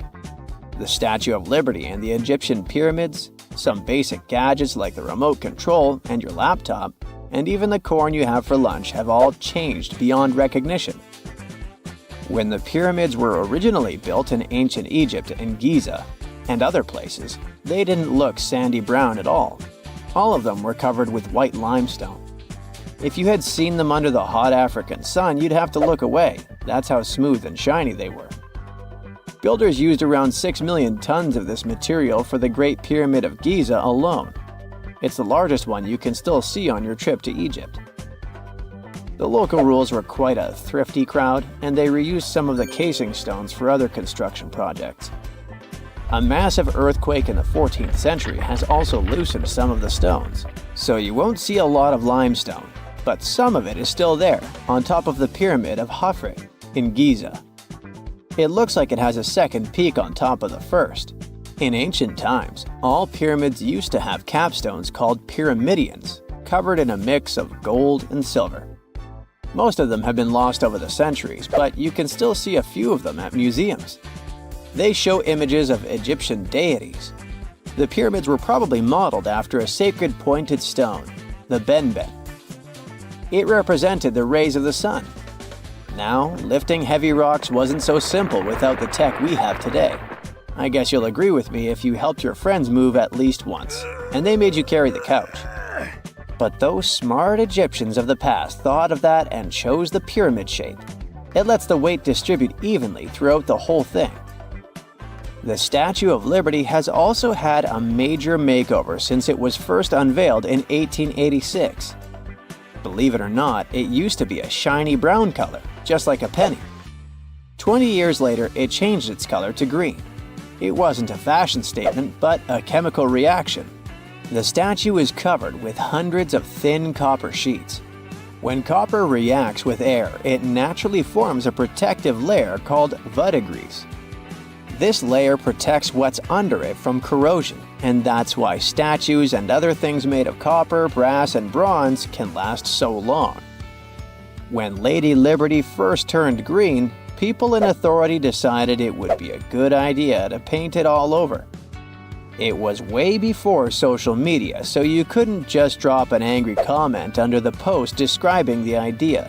But they wrote about it in the local newspapers, and the public didn't love the idea. Then the Times interviewed a copper and bronze manufacturer, and he confirmed they shouldn't repaint it, because removing the protective layer would mean destroying the statue. Over the years, people have suggested painting Lady Liberty several times, but no one has ever done it. I don't know about you, but I can't imagine that lady in any other color, so I guess it's for the better. You love bananas as much as I do? Next time you enjoy a juicy soft one, remember you gotta thank selective breeding for that texture. The original wild bananas had many large, hard seeds and not so much delicious pulp. And hey, who doesn't like a sugary watermelon? It has a history of over 5,000 years, and it used to have bitter, yellowish white flesh and was really tricky to open. Selective breeding saved the day again, and watermelons got way sweeter. Japanese scientists went further and invented the seedless version. Corn's grandmother is a Mexican grass called teosinte. The kernels in this grass were small and hard to get. Farmers from many thousands of years ago saved the seeds only of those plants that were larger or tastier, or with kernels that were easier to grind. Thanks, my friends, for giving us the corn that's edible and even delicious. And just imagine, wild avocados were so small that they could easily fit in the palm of your hand. The pit in them was so large you wouldn't find much edible material inside. They also had a much harder shell than the ones we're used to. You probably wouldn't get a lot of work done without your beloved computer today, but I can't tell you exactly whom to thank for this invention. The ABC from 1942 is one of the contendants for the title of the first computer. It's short for the Atanasoff Berry computer, named after its inventors at Iowa State University. The ABC weighed over 700 pounds. Yep, yours must be way lighter than that. That big boy consisted of around 300 vacuum tubes and had a rotating drum, a little bigger than a paint can, and had small capacitors on it. A capacitor is a gadget that can store an electric charge, like a battery. The ABC could solve problems with up to 29 different variables to help scientists save some time. Like modern computers, it used binary digits, ones and zeros, to represent all numbers and data. Because of that, it was possible to do the calculations electronically. And now, my favorite part, the ABC finished one operation about every 15 seconds. Just for you to compare, it's millions of operations per second now. Unlike the tech we use today, the ABC did not have a changeable stored program, so the program could only do a single task at a time. An operator had to write down the intermediate answer and then dial that back into the computer. Sounds like another reason to be happy we live in the 21st century. That remote control you use for all sorts of appliances has gone a long way too. Nikola Tesla, who gave us alternating current, designed one of the first wireless remote controls back in 1898. He named his invention teleautomation and demonstrated it on a miniature boat controlled by radio waves. The boat had a little metal antenna attached to it. Tesla sent signals to the boat using a box with a lever and a telegraph key, which was his version of a remote control. Those signals set electrical contacts on the boat into motion and moved the rudder and the propeller, and Tesla was controlling the boat. The concept of the remote control soon spread to other gadgets. The first television remote control followed in 1950. It was designed by the Zenith Radio Corporation, called LazyBone. Don't take it personally, please. This LazyBone had a massive cable that was attached to the TV set, and those who tried it didn't fall in love with the invention because they tripped over that cord. I feel your pain, my friends. If you live or work on one of the top floors, you gotta love this one. Meet the first passenger elevator. It traveled at the speed of 40 feet per minute. Not the fastest, I know, compared to today's record, which is 40 feet per second. But hey, it was built back in 1857 in New York and was more of a tourist attraction than a necessity. The elevator had a steam engine hidden in the basement of a 5-story building. 3 years later, they shut it down because the public didn't appreciate it. Otis Tufts filed the first patent for a vertical railway around the same time. His invention included an actual car with a bench inside for people to sit on. Sounds like a great spot to hang out with friends to me. What do you say? Then they started adding elevators to luxurious hotels around the world. They were entire rooms with a rich design, upholstered seats and mirrors on the walls, and sometimes even a small chandelier. There was an obligatory operator who'd close the door and the car would start its super slow ascent. It was still more about style than about speed, so I guess I'd choose the stairs. Whenever you hear about ancient ruins, you almost never picture them being suspended somewhere, or just randomly hanging on the branch of a tree, right? In fact, for most of the ancient artifacts we have exposed in museums all over the world, archaeologists did quite an impressive amount of digging. You see, buildings have this funny way of fading away over time if not properly taken care of.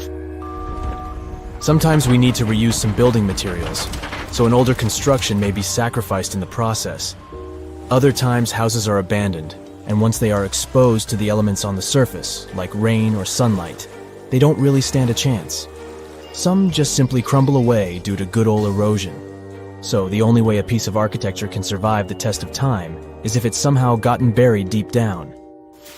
Now, how did they end up buried in the first place? Well, it's quite the comedy of errors. Ancient cities had a habit of gradually raising their ground level like a kid adding toppings to their ice cream sundae. You see, these settlements were always busy collecting food and building materials to keep up with their ever-growing population. But hey, who has time to deal with waste and rubbish? It wasn't exactly high on their to-do list back in the day. So when it came to building new houses, ancient civilizations found it much easier to save their sweat and tears by piling up the rubble and constructing right on top. But that's not all. Rivers would also occasionally flood and deposit a layer of sediment on the city floors, further encapsulating those ancient constructions. And in those dry regions like the desert, where the wind likes to show off its sand and dust dance moves, you can bet it was a constant struggle to keep the establishments clean.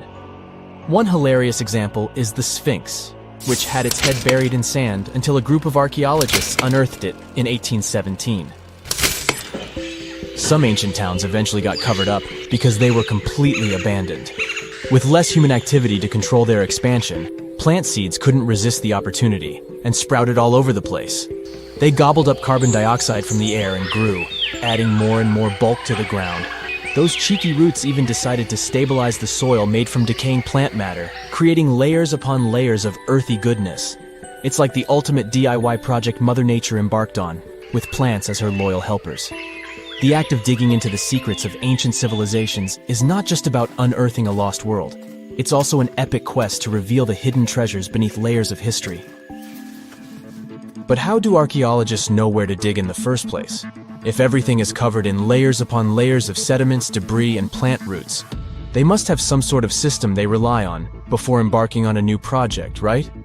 For starters, they're not always the ones suggesting an archaeological dig in a certain location. Let me explain. Let's say you're a contractor and you want to build a new fancy apartment complex in your city. Some local legislations have certain requirements before your project can start, though. For instance, before anyone starts building on a piece of land, they might need to bring in specialists to check the soil. These clever folks can be archaeologists, geologists, or paleontologists, and they need to keep an eye on things during development. If any artifacts or ecofacts fancy word for organic remnants, are discovered, these experts swoop in to excavate and study them. But what about sites that have nothing to do with bulldozers and yellow hats? Archaeologists have more than one trick up their sleeves when it comes to locating ancient hotspots. They dive deep into historic records with a healthy dose of detective work. By sniffing out old documents and maps, they can piece together the puzzle of human activity in a specific area. If a site has been visited before, it's even better. Finding records of past excavations or historical accounts can give archaeologists lots of information on where to continue their treasure hunt. Before archaeologists start swinging their shovels, they engage in a bit of a visual scan mission. Armed with a grid system, they'll stroll around the site, keeping their eyes peeled for any artifacts that might be hiding just beneath the Earth's upper layer. From groundstone tools to historic glass and even ancient garbage dumps, yes, they're all so valuable. These keen-eyed explorers can spot signs of human activity faster than most people. If they stumble upon midden soil, fancy term for a garbage dump, they know for sure that humans once called this place home. Archaeologists don't just rely on their trusty shovels, though. They have an arsenal of gadgets to aid in their search for hidden wonders. Geophysical tools are like their secret weapons. Take the resistivity meter, for example. This clever contraption measures the electrical component of the soil and any buried features or artifacts. A buried wall, for instance, will create a different resistivity reading than the surrounding soil. Magnetometers and ground-penetrating radar work in similar ways, showcasing potential hints of ancient treasures in the soil. And who could forget our trusty old friend, the GPS? It helps archaeologists map out precise locations, like a high-tech treasure map, leading them straight to their pot of gold. Care to virtually visit some of the most important archaeological sites in the world? Well, follow me. In the United Kingdom, for instance, you'll find this interesting place called Stonehenge. It's one of many henges scattered around, but this one really takes the cake. Picture this: massive ancient stones standing tall and proud, arranged in a funky outer ring and an inner horseshoe, with some smaller stones thrown in for good measure. And guess what? These amazing stones have been around for over 5,000 years. Talk about a serious case of rock-solid longevity. Now, here's where it gets interesting. According to local folklore, the legendary wizard Merlin whipped out his magic wand and poof! He teleported these massive stones all the way from Ireland. Apparently, some giants had assembled them there, but Merlin decided they would look much better at their new location. Others think it's just the ruined remains of an old Roman spiritual edifice. These amazing structures were built by our Bronze Age ancestors. With their simple tools and limited tech, they managed to create this monumental masterpiece. Impressive, right? Unfortunately, there's still so much we don't know about this area. Stonehenge's initial purpose remains a mystery to this day. Sure, there are lots of theories, but scientists have yet to agree on the subject. However, we do know that it's perfectly aligned to catch the sunrise during the summer and winter solstices. The ancient city of Pompeii is an equally amazing archaeological site. Picture this: Mount Vesuvius, a notorious troublemaker, decided to throw a volcanic tantrum and completely covered this ancient Roman city. It turned it into a time capsule, located outside present-day Naples in Italy. Fast forward to the year 1748, when a bunch of adventurous explorers stumbled upon Pompeii. Lo and behold, they discovered a treasure trove of well-preserved goodies: streets, houses, food. Probably a bit stale by then. Blingy jewelry, fancy sculptures, colorful frescoes, everyday household items, and even animal and human remains.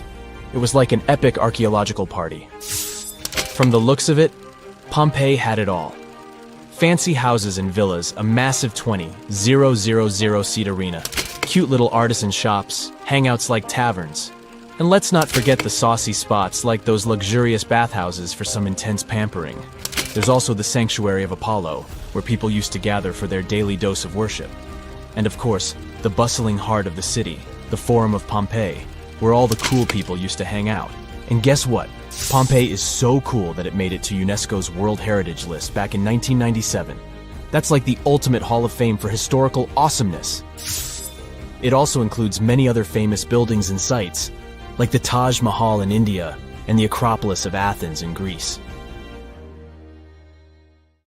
Scientists have recently discovered Leonardo da Vinci's hidden passages under a medieval castle in Italy.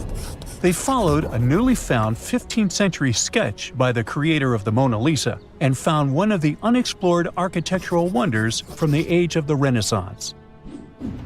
Construction of the Sforza Castle started back in 1358, but it was destroyed about a century later during a local crisis. Then, in 1450, Francesco Sforza, the Duke of Milan, decided to rebuild it on the old ruins. After he passed away, his son Ludovico took over and kept improving the castle. He brought in some of the best artists of the time, including Leonardo da Vinci, to decorate its walls. We can still see Leonardo's frescoes today in the Room of Wooden Boards. While he was working at the castle, da Vinci also recorded some historical underground passages hidden beneath the outer wall. The drawing, dated between 1487 and 1490, was found at the Institut de France in Paris. The sketch is highly precise, and it proves that Leonardo was really interested in fortification design and was great at documenting existing structures.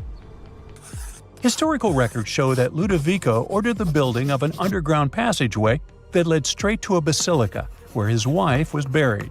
Ludovico married Beatrice in 1491, and they had a happy but tragically short marriage, as Beatrice passed away while giving birth in 1497. The Duke locked himself away for weeks, grew a beard, and wore only black clothes while he was mourning his beloved wife. The secret tunnel may have stretched over a half a mile and would let Ludovico visit her grave in private. It could have served as an escape route if the castle was ever under siege. The existence of the tunnels remained one of the mysteries of the Renaissance for years, as no one knew for sure they were there. But now, scientists finally uncovered the secret history. They used a combination of ground-penetrating radar and laser scanning to build up an accurate 3D model of all the structures under the castle. They found the tunnels da Vinci alluded to in his drawings, and it looks like they may have only been a small part of a whole system of historical underground passages.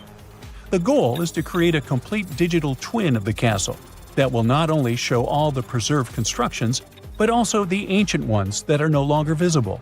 They also plan to add augmented reality to the virtual paths to let visitors discover Leonardo da Vinci's hidden passages.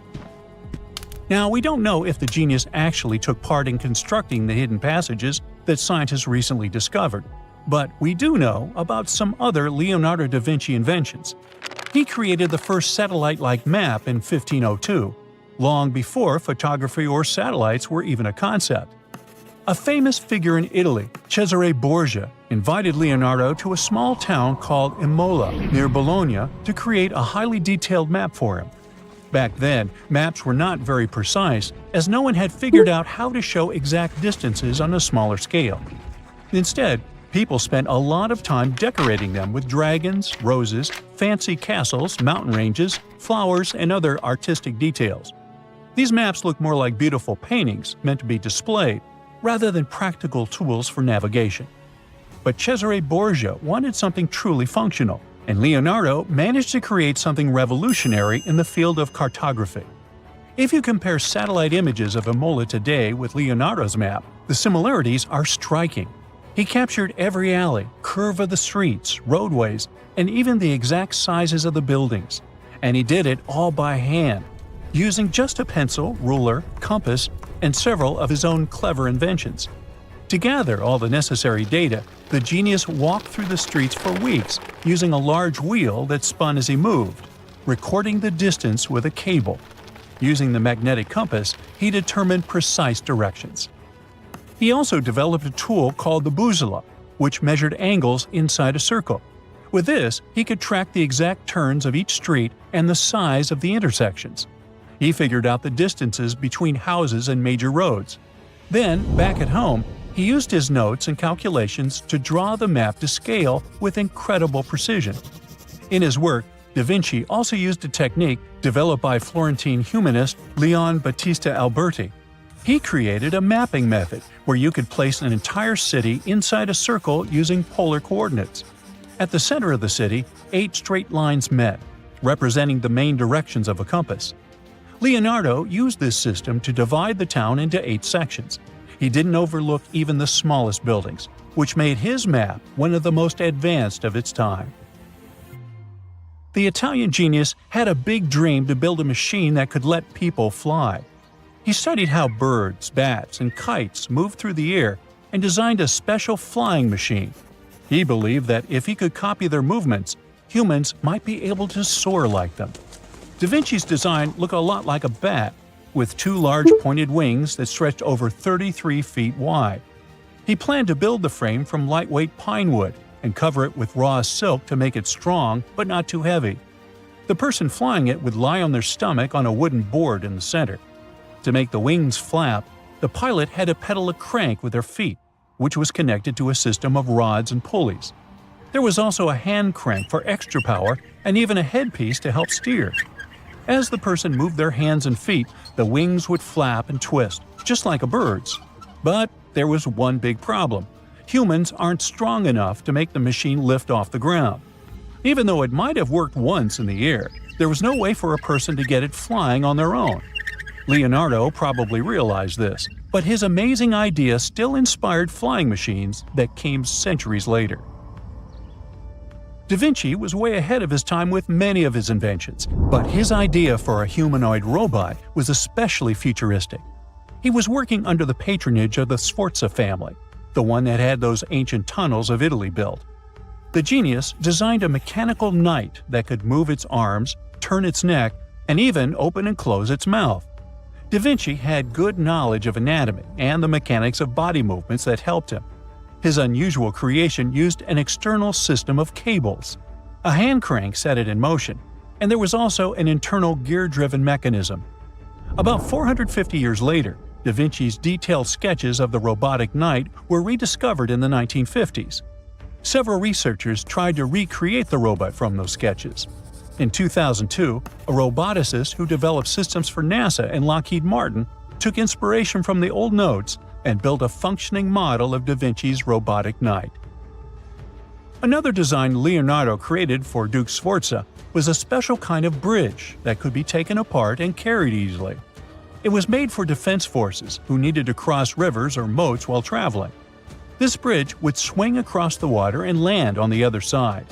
It had wheels and used a rope and pulley system, so it could be set up quickly and packed away just as fast. To keep it steady, it even had a special weight to help balance it. Leonardo wrote in his notes that the bridge was light yet strong, and he designed several bridges like this for the Duke. One of his other designs was a bridge that could be built very quickly, and the defense forces would move across multiple rivers. As scientists continue to study Leonardo da Vinci's hidden passages, they reveal new chapters in human history.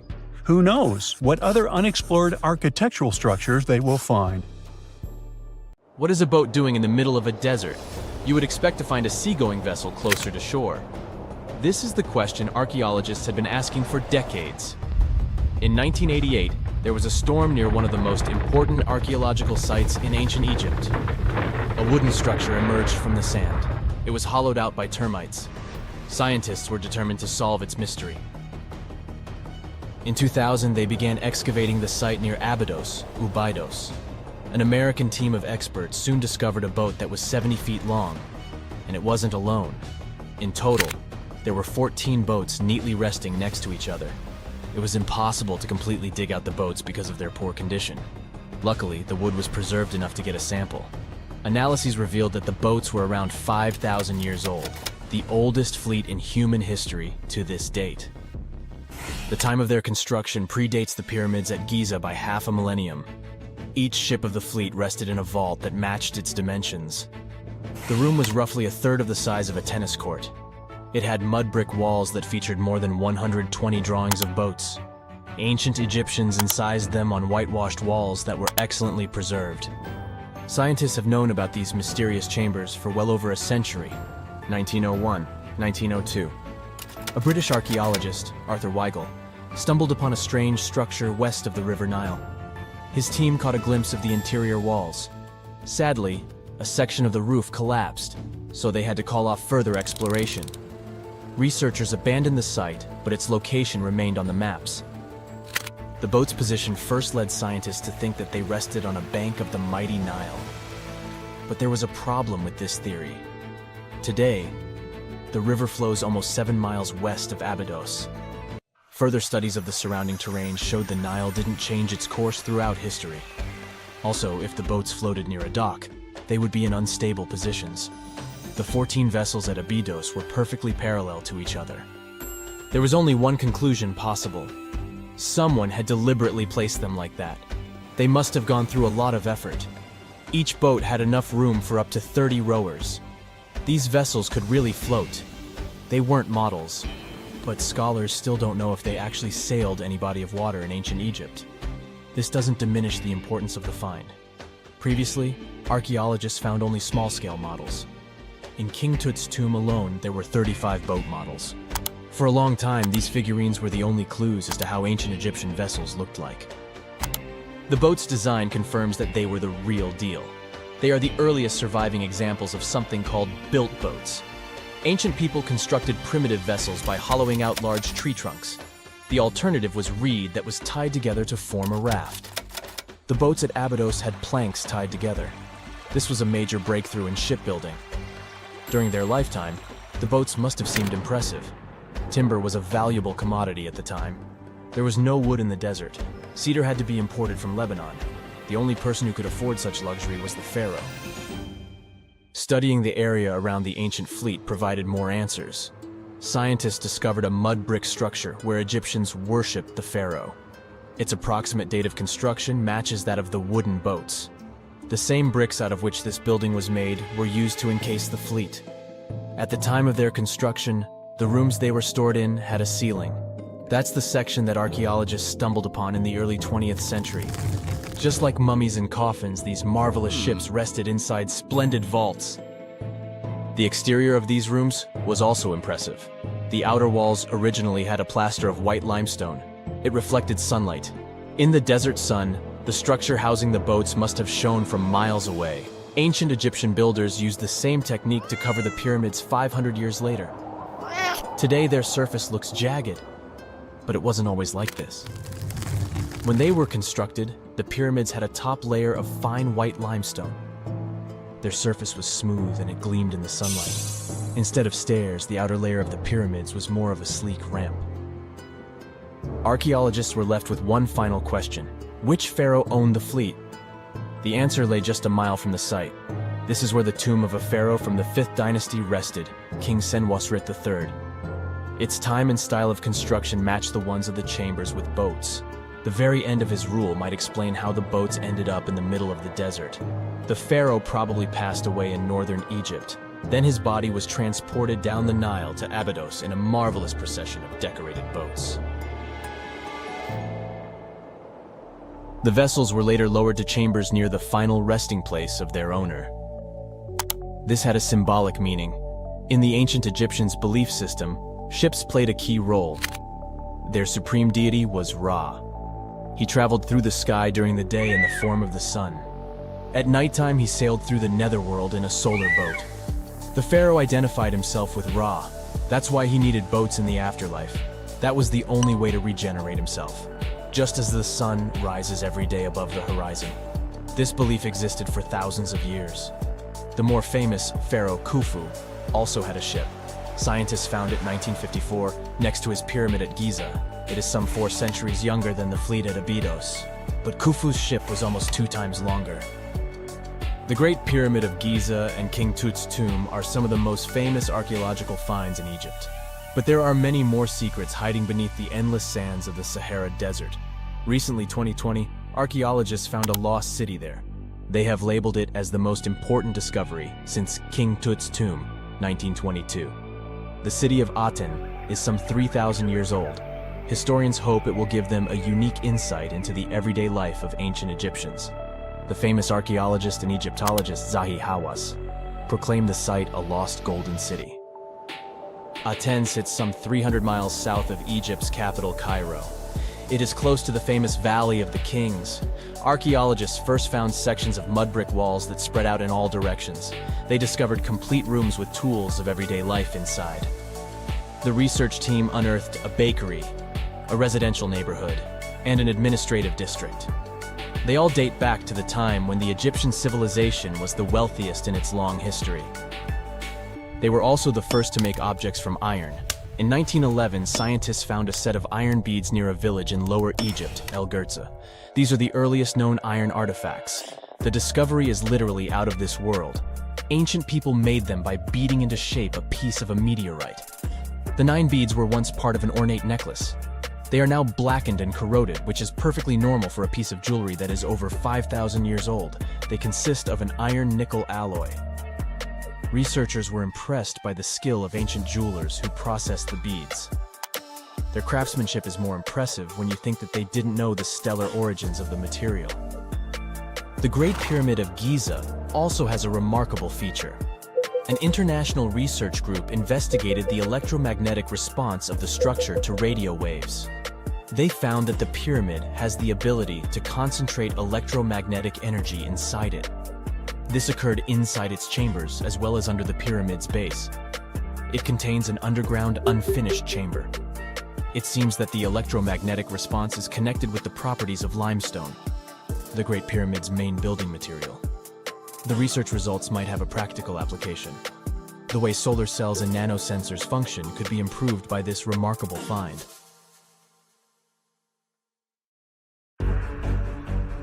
The conditions on this mysterious island might teach us how we can live on Mars one day.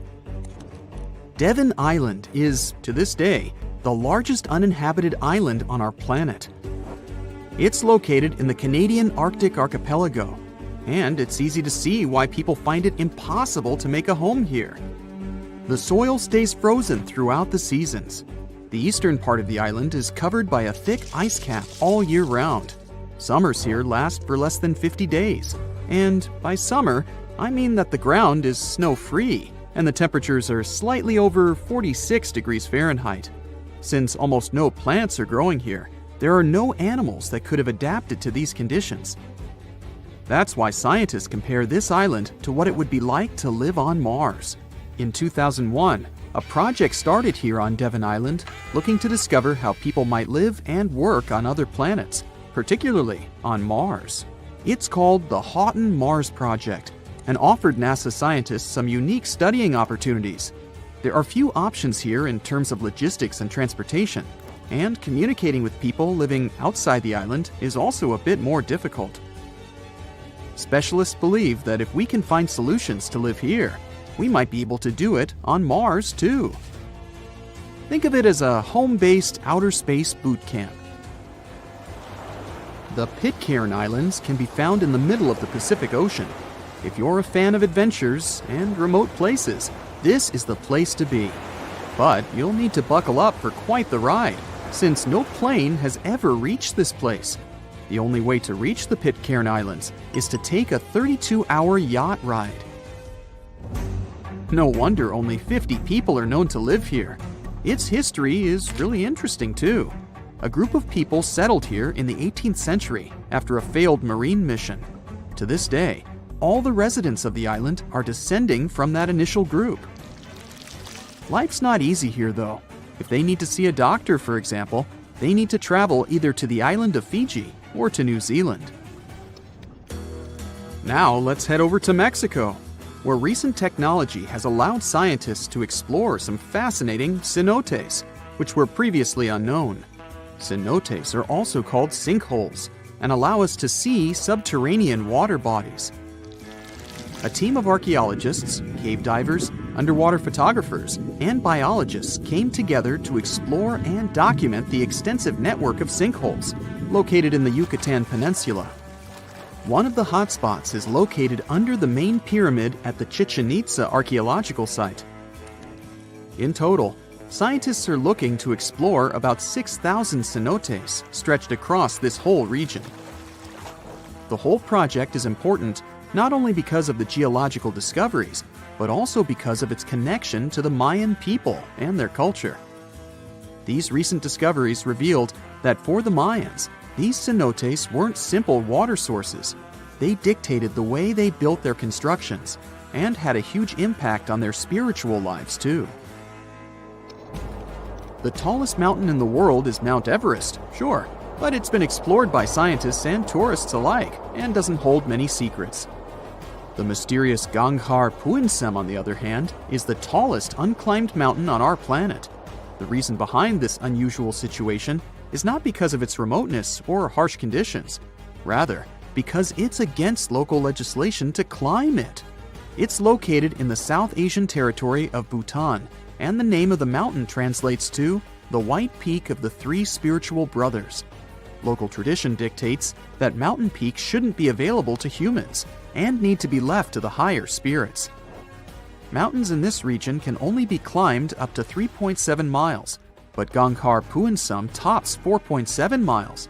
For this reason, there's no official record of any human reaching the peak. Almost all of the previous expeditions have been inexplicably stopped at the midpoint. The next unusual spot should be on any travel enthusiast's bucket list, the island of Madagascar. For starters, it's estimated that about 90% of the species of plants and animals that are found here can't be seen anywhere in the world. But there's one small portion of the island that has baffled both tourists and scientists, the stone forest. It belongs to the Tsingy de Bemaraha National Park and features some unique limestone formations. They look like thousands of spiky towers that stretch hundreds of feet into the air. The distance between these formations can be anywhere from a few inches to the length of a city street. As beautiful as it is, it's really hard to get here. It'll take you a few days to get there from the nearest city. Once you get to the park, it becomes really difficult to explore, too. It can take a whole day to go across as little as half a mile. The word Tsingys itself translates to where one cannot walk barefoot. To visit the remotest village in the whole world, you'll need to prepare yourself for quite the journey. From the United States, for example, the easiest route involves a 15-hour flight to Cape Town, South Africa, followed by a 6-day boat ride to reach Tristan da Cunha. Or you could take a month-long cruise through the South Atlantic Ocean, whatever works better. Planning in advance is a must, since only 9 boat visits are made to the island yearly. It's just 7 miles long and right in the middle of the South Atlantic Ocean, stretching a mere 37.8 square miles. There are slightly over 200 residents, and they all farm for a living. They do have internet service, but it's really slow. The people living here speak a dialect of English that is used by the fewest number of people in the world. The town of Gobecletepe in Australia is partially underground. It all began back in 1915, when opal deposits were found in the area. To this day, the town is still the biggest opal mine in the world. People living here figured out that it would be more comfortable for them to stick to the underground, as temperatures above ground can reach 125 degrees Fahrenheit. So, the establishment now has underground stores and galleries. Gobecletepe is also home to the world's first 4-star underground hotel. North Sentinel Island, located near India, is another pretty remote place. Not because of the time it takes to get there or the climate, but because it's home to the world's most mysterious tribe. The population living here is estimated to be between 50 to 400 people and isn't known to have any contact with the outer world. This is mostly because locals don't really enjoy visitors and tend to scare them away, even harming tourists. So, to protect them and their obvious wishes, the island is monitored by the local Indian authorities. It's believed the tribe's people don't have any immunity from modern diseases, so being in contact with foreign people might actually be fatal for the locals. On these French islands, there are no native inhabitants. The Kerguelen Islands are part of the Antarctic lands and are home to just scientists that visit on rotation. At any given time of the year, there are no more than 100 people here, and they're mostly engineers and researchers. There's no plane to get you to these islands, and few tourists are known to have visited them. The island is covered in glaciers, and the soil here isn't friendly to plants or animals.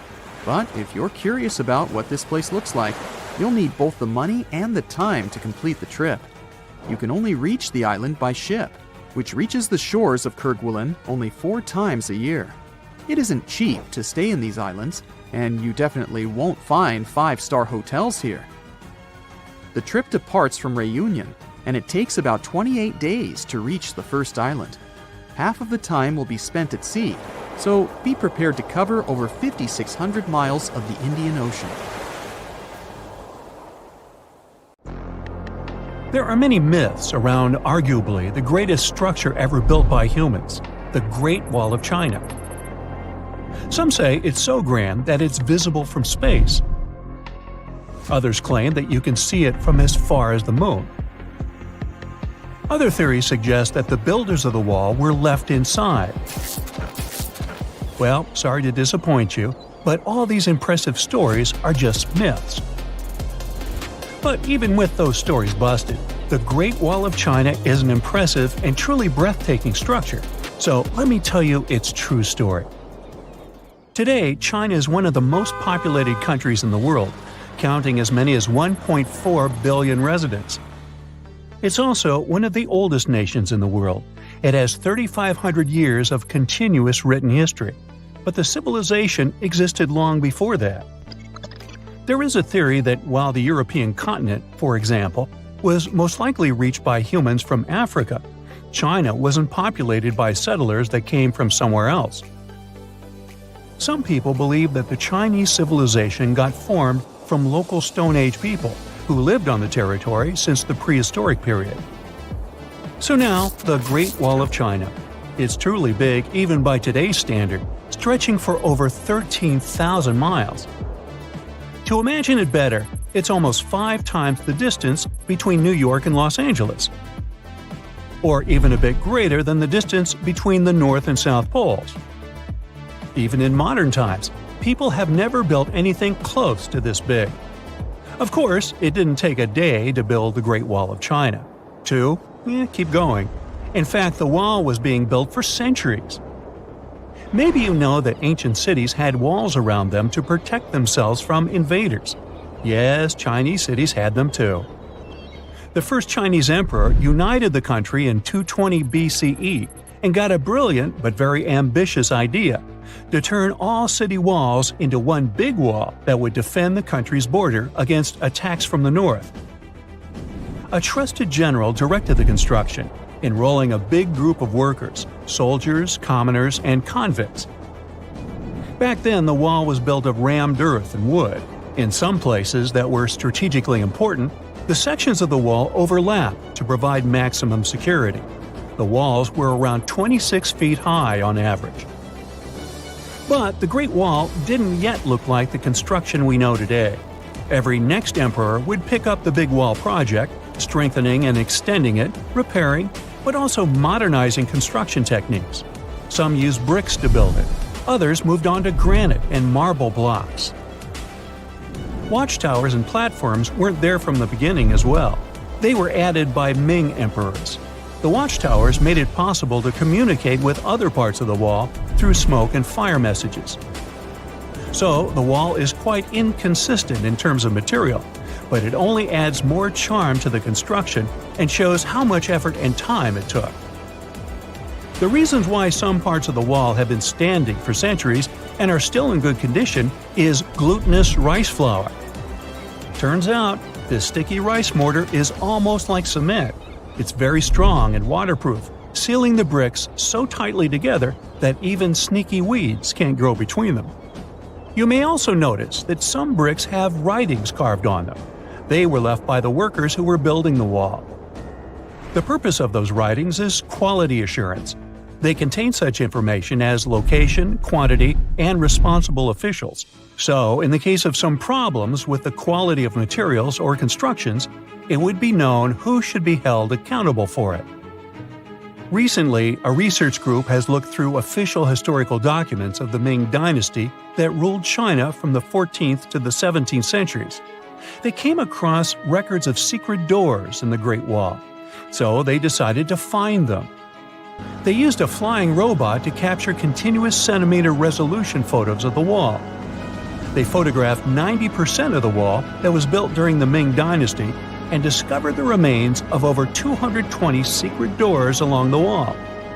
Some of them have a specific width and height that allows only one person to go through.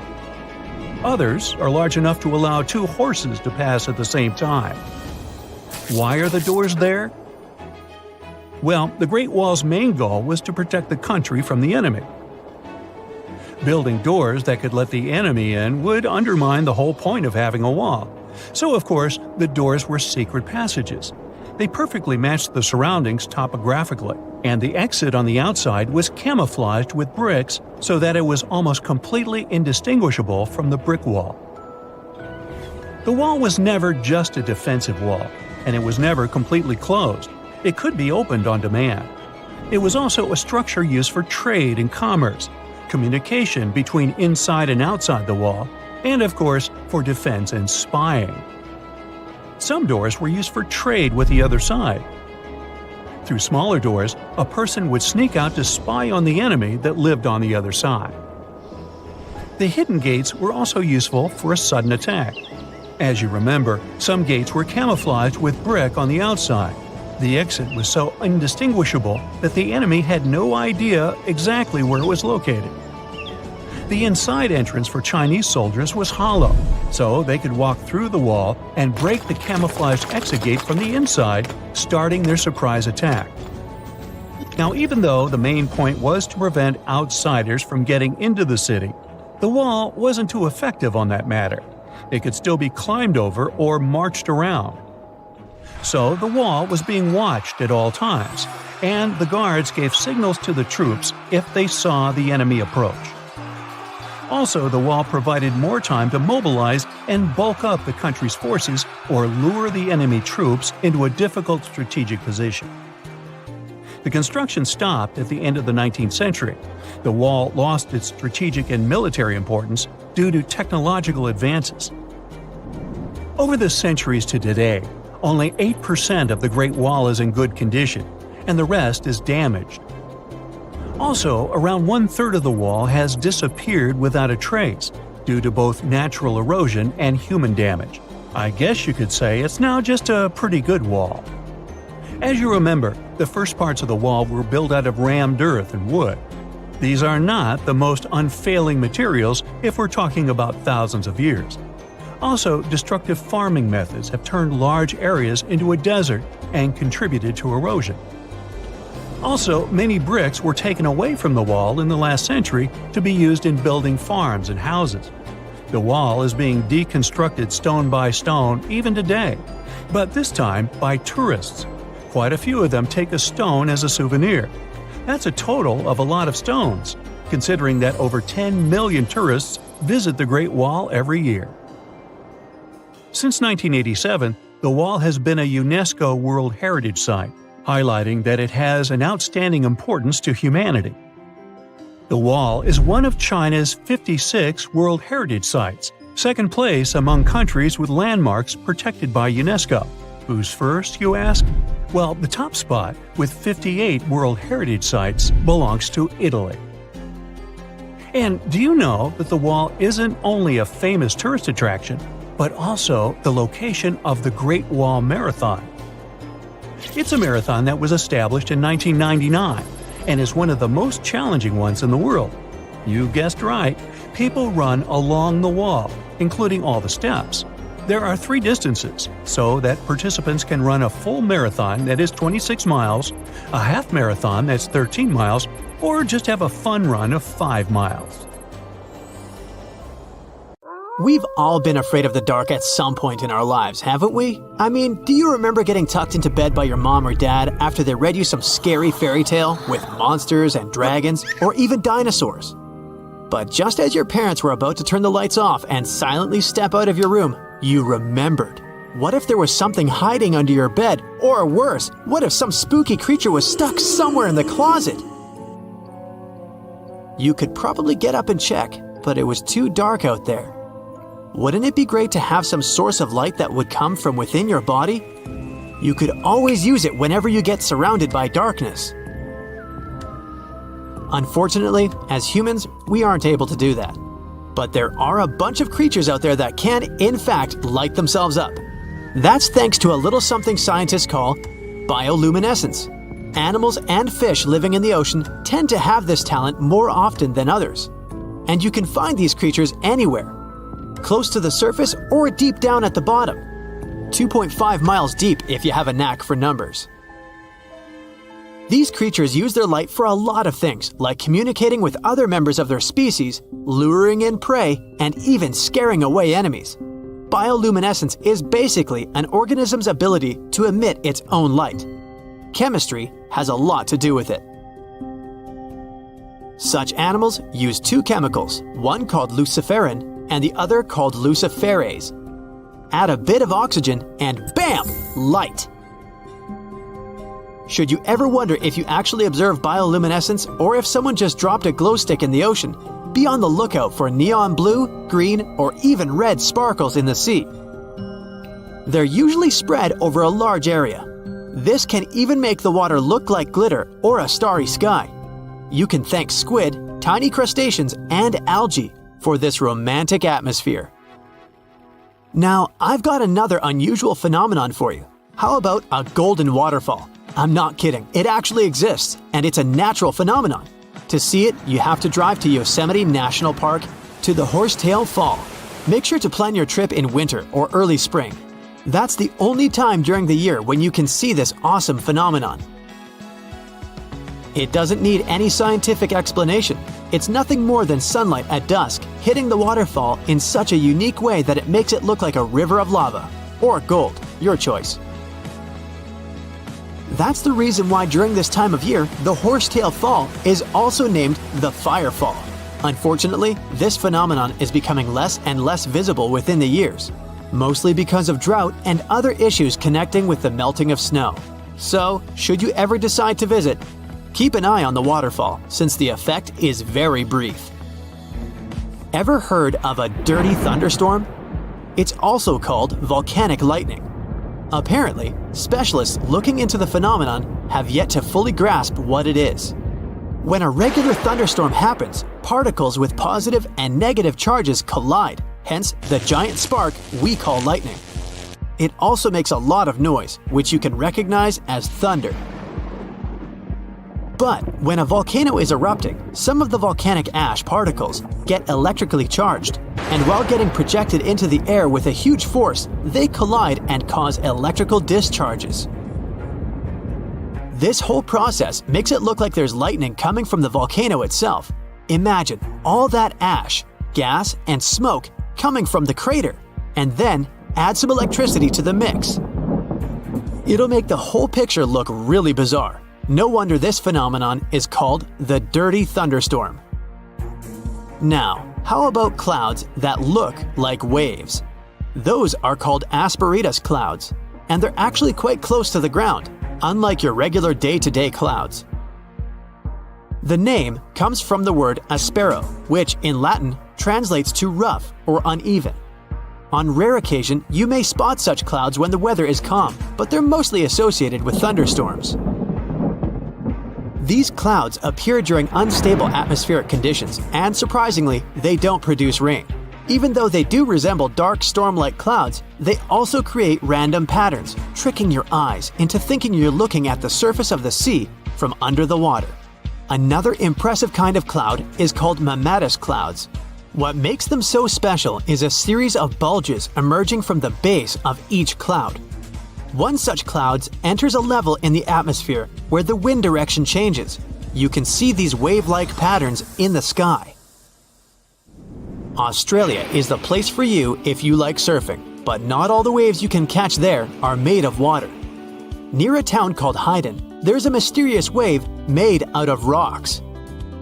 This granite formation supposedly dates back to 2.63 billion years ago. That's way before dinosaurs started hanging around the planet. Standing at 49 feet high and 360 feet long, the wave was formed as a result of two processes: weathering and erosion. There's softer sediment at the base of the wave rock, which was chemically weathered by groundwater. Winds and rain did the rest of the job, causing the erosion of the rest of the formation. Its red, yellow, and gray stripes are made of iron hydroxide, carbonates, and other chemical compounds that were washed down by the rain. You've made it to Australia, so stick around a bit more. There's one more location here that seems unreal. You'll need to fly over this one, however, if you want the best picture. In the western part of the country, surrounded by green woodlands, there's a series of lakes. They're all a staggering shade of bright pink. Out of them all, the most famous is Lake Hillier, a 2,000-foot-long reservoir. It's surrounded by both sand and a forest of eucalyptus trees. This makes the cartoon-like hue of the lake stand out even more. One of the many theories explaining the color of these mysterious lakes is connected with algae. These algae appear to gather high levels of a substance called beta-carotene, which has a red-orange pigment in it. Another explanation involves haloarchaea. Those are microorganisms that sometimes look red. Even if you don't enjoy flying, the lakes are great for taking a swim. They're not toxic, even though they have loads of salt in them. This means you'll be able to stay afloat easily, and the water won't damage your swimsuit. During winter up north in Canada, a bizarre phenomenon happens at Lake Abraham in Alberta. Underneath the frozen surface, you can spot some weird objects that look like frozen jellyfish. It's definitely not the case, as these creepy formations are just frozen methane bubbles. Those are pockets of gas that were trapped underwater and got stuck there after the lake had frozen. They appear when leaves and grass fall into the water and bacteria digest them. This process transforms them into methane. This phenomenon is as beautiful and strange as it is dangerous. The pockets of methane can easily become highly flammable. When the temperatures rise during the spring, the ice melts and these bubbles start popping and fizzing. It's a spectacular sight to observe. Picture a lake filled with soda. Remember not to bring any source of fire. It can be very dangerous for visitors. You can check out these types of lakes all across Canada's Banff National Park. Nature often tends to make its own music. Just listen to the sound of crickets at night, or the soothing noise of a waterfall. But in Bucks County, Pennsylvania, there's a strange geological phenomenon which takes nature soundtracks to a completely different level. These are called the ringing rocks, and scientists still can't explain their unusual behavior. If you strike these rocks with a heavy object, like a hammer or another rock, the stones will make a ringing sound, as if they were hollow, but they're not. What makes the ringing rocks even more bizarre, apart from the mysterious sound they make, is that no animal wants to hang around there. Even though the rocks are surrounded by a thick forest, scientists haven't managed to trace any animal activity in the area yet. Even more striking is the fact that despite all the trees around the rocks, you won't find any leaves lying on the boulders. What makes these rocks so unappealing for both animals and vegetation is still up for debate. So what comes to your mind when you hear the word Antarctica? Most likely, cold, snow, ice, and penguins. Yet, this is one of the least explored regions in the world that hides many strange and unique things. Check them out. You don't have to go to Antarctica to see this weird thing. All you need to do is open Google Earth and move to one of the southernmost islands of Antarctica, King George Island. Recently, internet users have noticed a large and pretty strange cave entrance there. Where does this wide, dark passage lead? People started making suggestions. It's the entrance to a secret base or some laboratory. This is the part of the spaceship that crashed there thousands of years ago. This is the door to the ancient city of Antarctica. Perhaps there's a giant rock mountain with an ancient cave beneath all this snow and ice. Well, there's some ideas. Users have calculated the approximate dimensions of this cave. It might be about 74 feet high and 250 feet wide. You could hide a Boeing passenger jet in there. Nature probably created this entrance. This is a logical explanation, but there are two strange factors. First, take a look at the foot of the mountain. It seems that there are steps there. They're dark in color, as if they're made of stone. And if you look closely, you can notice something similar to human footprints. Has anyone entered this cave? Or maybe someone is still living there now. The second oddity is the disappearance of the mysterious finding. For the first time, people noticed it in a Google Maps snap in 2007. Then the entrance disappeared. Then it reappeared a few years later. After that, it vanished.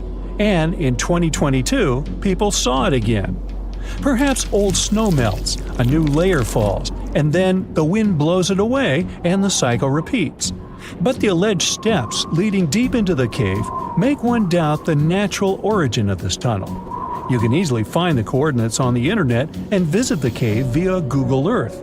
You might see something there and tell the world.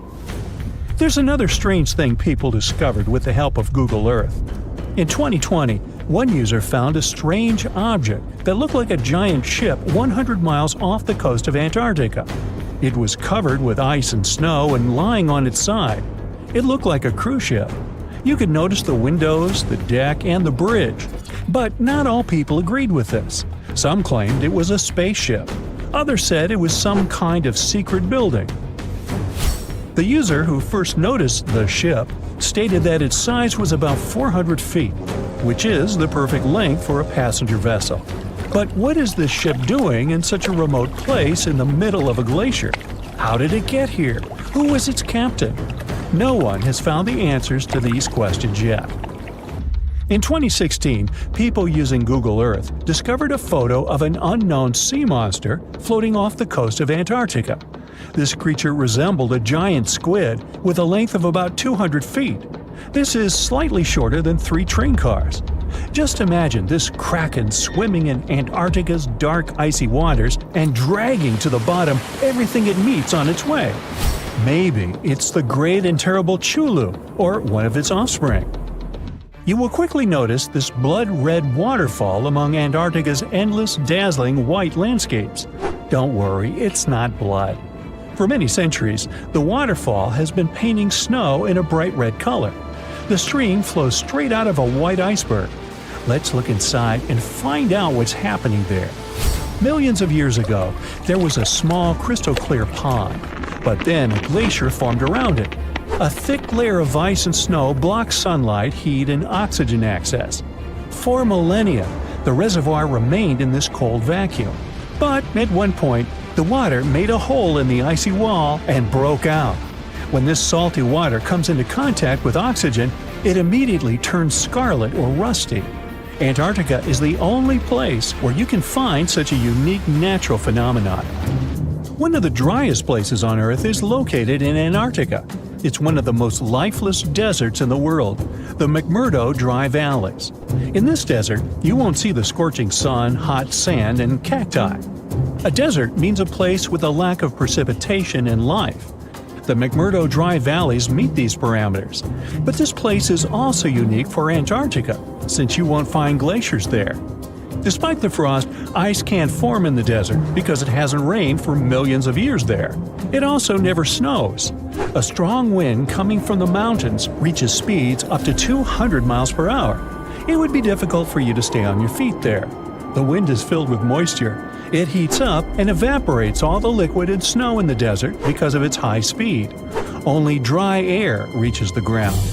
But you can find several lakes there. They don't freeze, only thanks to the high concentration of salt. The water is so salty that large life forms can't develop there. But scientists have found microscopic organisms near the lakes. 20 million years ago, Antarctica was filled with swamps and trees and swarming with insects and animals. But now, it resembles the surface of Mars, literally. Scientists and astronauts are exploring such regions as the McMurdo Dry Valleys, since the natural conditions there are similar to those on the Red Planet. So, before you go to Mars, you can practice living in similar places on Earth. Also, scientists discovered an underwater world in the Antarctic filled with hundreds of amphipods, crustacean animals similar to shrimp. Wait a minute, it happened in the Antarctic? But the McMurdo Dry Valleys are located in Antarctica. Well, the words are very similar, but what is the difference? Oh, and don't forget the Arctic. The Antarctic is the region in the southernmost part of Earth that houses the continent of Antarctica, and the Arctic is another land altogether. They have the same natural conditions, frost, ice, and snow, but they're located in different parts of the planet. The Arctic is at the North Pole, Antarctica is at the South Pole. Now, back to the discovery. Scientists put forward theories that the ice of the Antarctic hides a vast network of freshwater rivers and lakes, and in 2022 they found a new ecosystem. Researchers explored the Antarctic Ross Ice Shelf and its underwater rivers. This is a massive piece of ice floating in the ocean. A team from New Zealand used a special drilling rig equipped with a hot water supply to drill a hole 1,640 feet deep. That's more than the height of the Empire State Building. Then, they lowered some video cameras and saw thousands of crustaceans swimming in different directions. So it seems they're very unorganized. In the waters of the Antarctic, you can also meet some of the scariest creatures on the planet. These are sea spiders. They got this name because they resemble land spiders, but they're actually a species of marine arthropods. And unlike land spiders, those in the ocean are much larger. They look like 8 strong legs without a body. One such spider can be a dinner plate in width. Some of them have no eyes and have proboscises instead of jaws. Sea spiders are poorly studied because they live in deep, cold waters.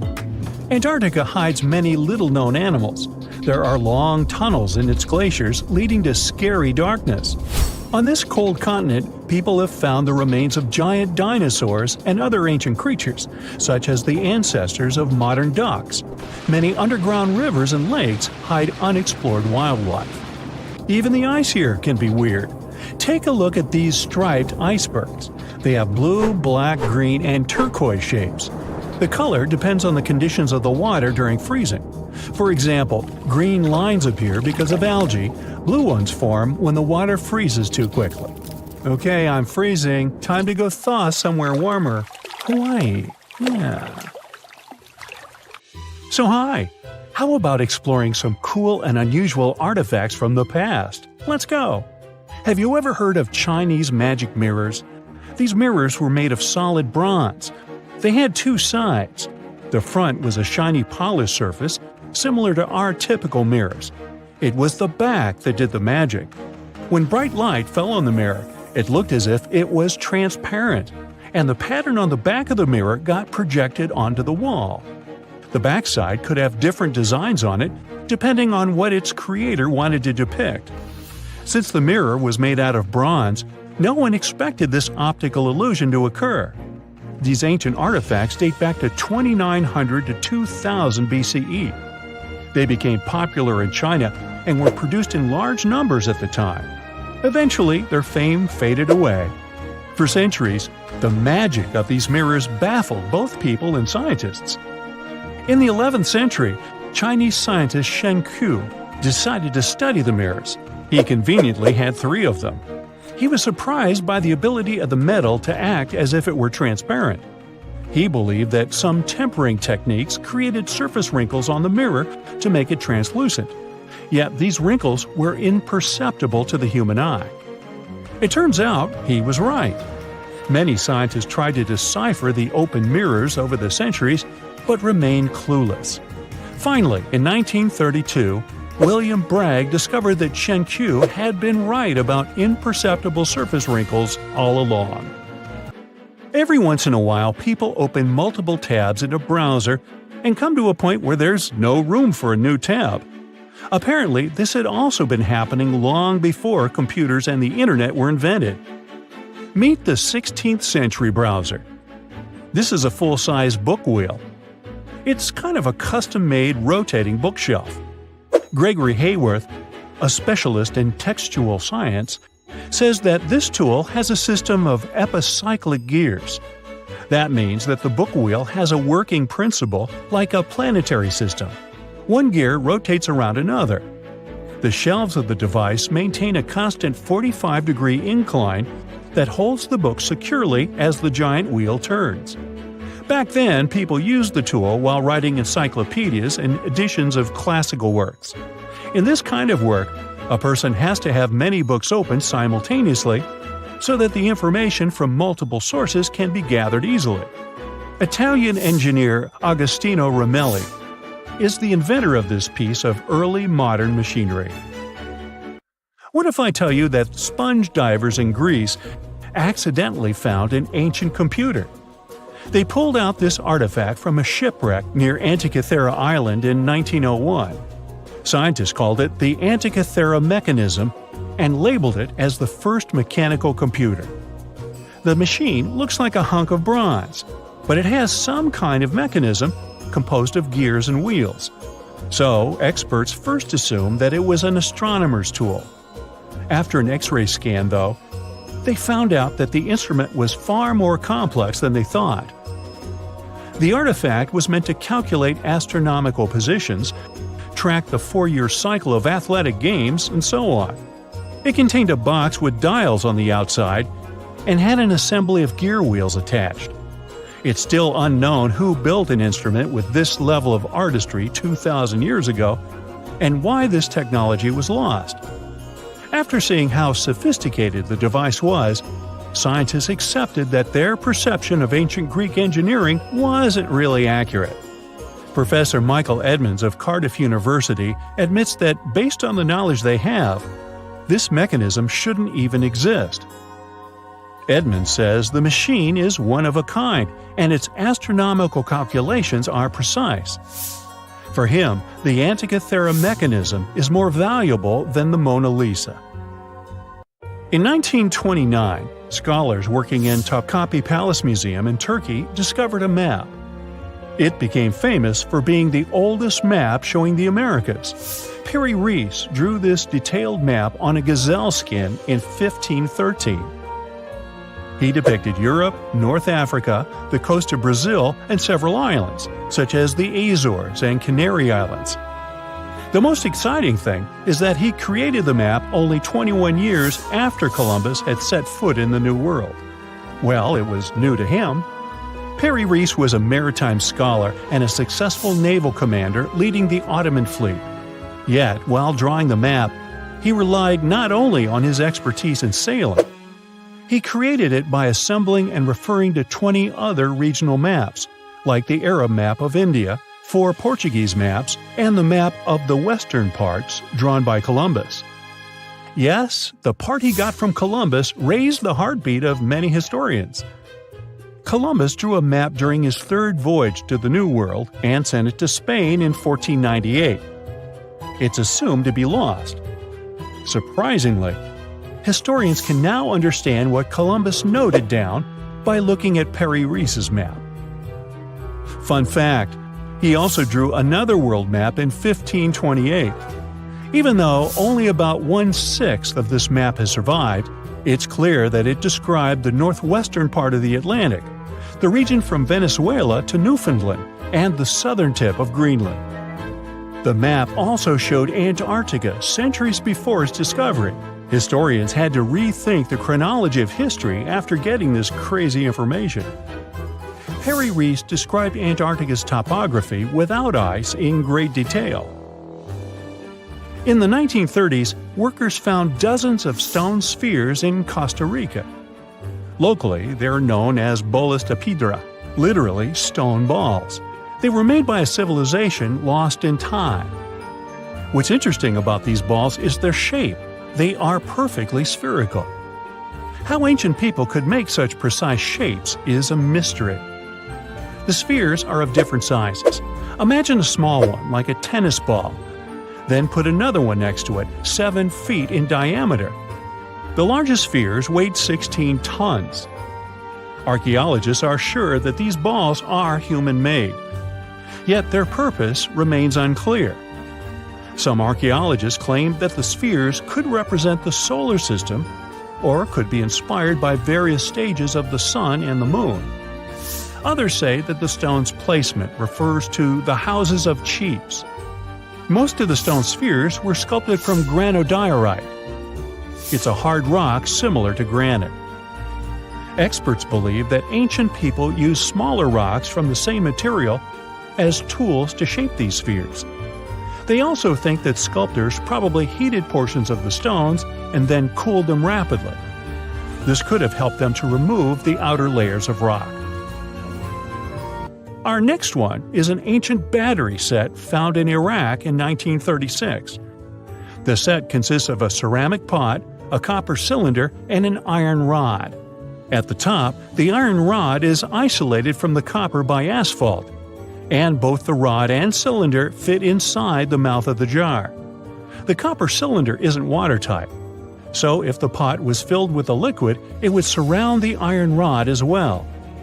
Archaeologists focus more on the oxidized iron rod because the vessel just needed to be filled with an acid or alkaline substance to produce an electric charge. After examining this bizarre artifact, an Austrian archaeologist hypothesized that the instrument made use of chemical reactions to generate electrical energy. That's why they likened the instrument to a battery. An ancient civilization might have used it for some kind of electrotherapy. Yet there isn't any electroplated object known from this period.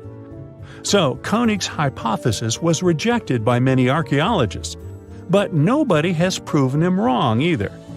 The origin and purpose of the vessel remain unclear to this day. So, want to see the world's oldest art studio? In 2011, archaeologists found 100,000-year-old shells in a South African cave. Those shells were used for paint making.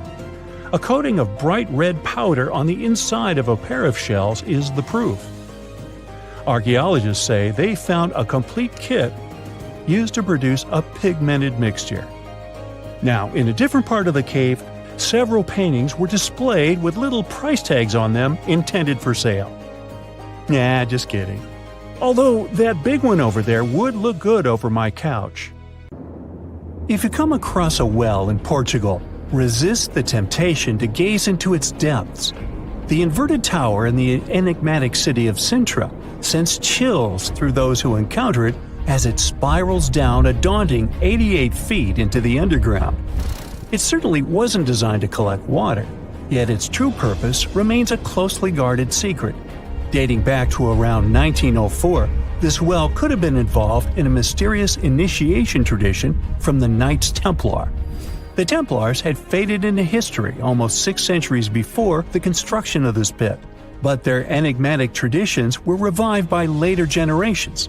So one theory says that candidates seeking to join the group back then had to confront their deepest fears by facing this well, descending its spiral staircase blindfolded. When they reached the bottom of the inverted tower, they removed their blindfolds and were faced with this frightening sight. The only way out of this dark labyrinth was to keep looking up and following the light. Now imagine yourself browsing the shelves of a used bookstore until you find a book with an alphabet you've never seen before.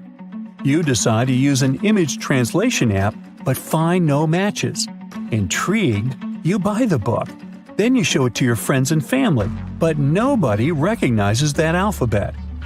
Rare book dealer Winfried Vonnig probably experienced the same frustration back in 1912 when he acquired what would later become the most enigmatic book in the world. The work is known today as the Voynich manuscript, and it's written entirely in an unknown language that no one has deciphered yet. The pages of this 15th century codex are filled with botanical drawings, but these aren't typical daisies or roses. In fact, they don't resemble any plant species that we know of. What makes things even stranger is the illustrations of unfamiliar constellations and women swimming in green baths. Delving deeper into the realm of mysterious texts, we set off on a journey to the Qumran Caves near the Salt Sea in the Middle East. In 1952, a team of archaeologists stumbled upon 2 scrolls made of highly oxidized copper at the site. Unrolling them was a major challenge, so they decided to cut the scrolls into 23 parts to investigate them. Imagine their surprise to see Hebrew words like gold and silver popping up. But no, it wasn't an ancient invoice. It was more like a treasure map, pointing the way to over $1 million. Unfortunately, the treasure was never found. Not for lack of trying, though. You see, the quest isn't as easy as it may appear. Some of the copper scroll's vocabulary is technical, and some geographical locations remain a mystery. There's also one last possibility. Perhaps it's all a work of fiction, like a pirate tale from the old days. People talk about Mona Lisa's almost haunting stare that seems to follow you no matter where you stand. But here's a quick question. Does she have eyebrows? You got it right if you said no, and her complete lack of eyebrows adds another layer of mystique to her gaze. The most common explanation is that beauty standards were different, and perhaps plucking the hairs above the eyes was a thing around 1503. But take a look at other Italian paintings from that time, like La Schiavona or Portrait of a Young Girl. Yep, eyebrows. So, not everyone was entirely pleased with this theory, like French inventor Pascal Cotte. He spent 3,000 hours analyzing scans of the painting to dig through all the layers of Leonardo da Vinci's masterpiece. Now he claims that the Mona Lisa once had eyebrows, but they disappeared over time due to cleanings and restorations. Some historians, however, still question his findings, which means that Mona Lisa's style, or lack of it, remains an unsolved mystery. So, you decide to travel to Rio de Janeiro, and everyone tells you that Sugarloaf Mountain is a must-see. When you spot the mountain from a distance, you realize that the stone has a cavity. But around noon, the whole view changes. The shadow in that cavity takes the shape of a bird, an ibis to be precise. A local legend links this bird shape to the ancient Egyptian deity Thoth, as if the ancient Egyptians once visited Rio de Janeiro and were somehow inspired by the natural phenomenon.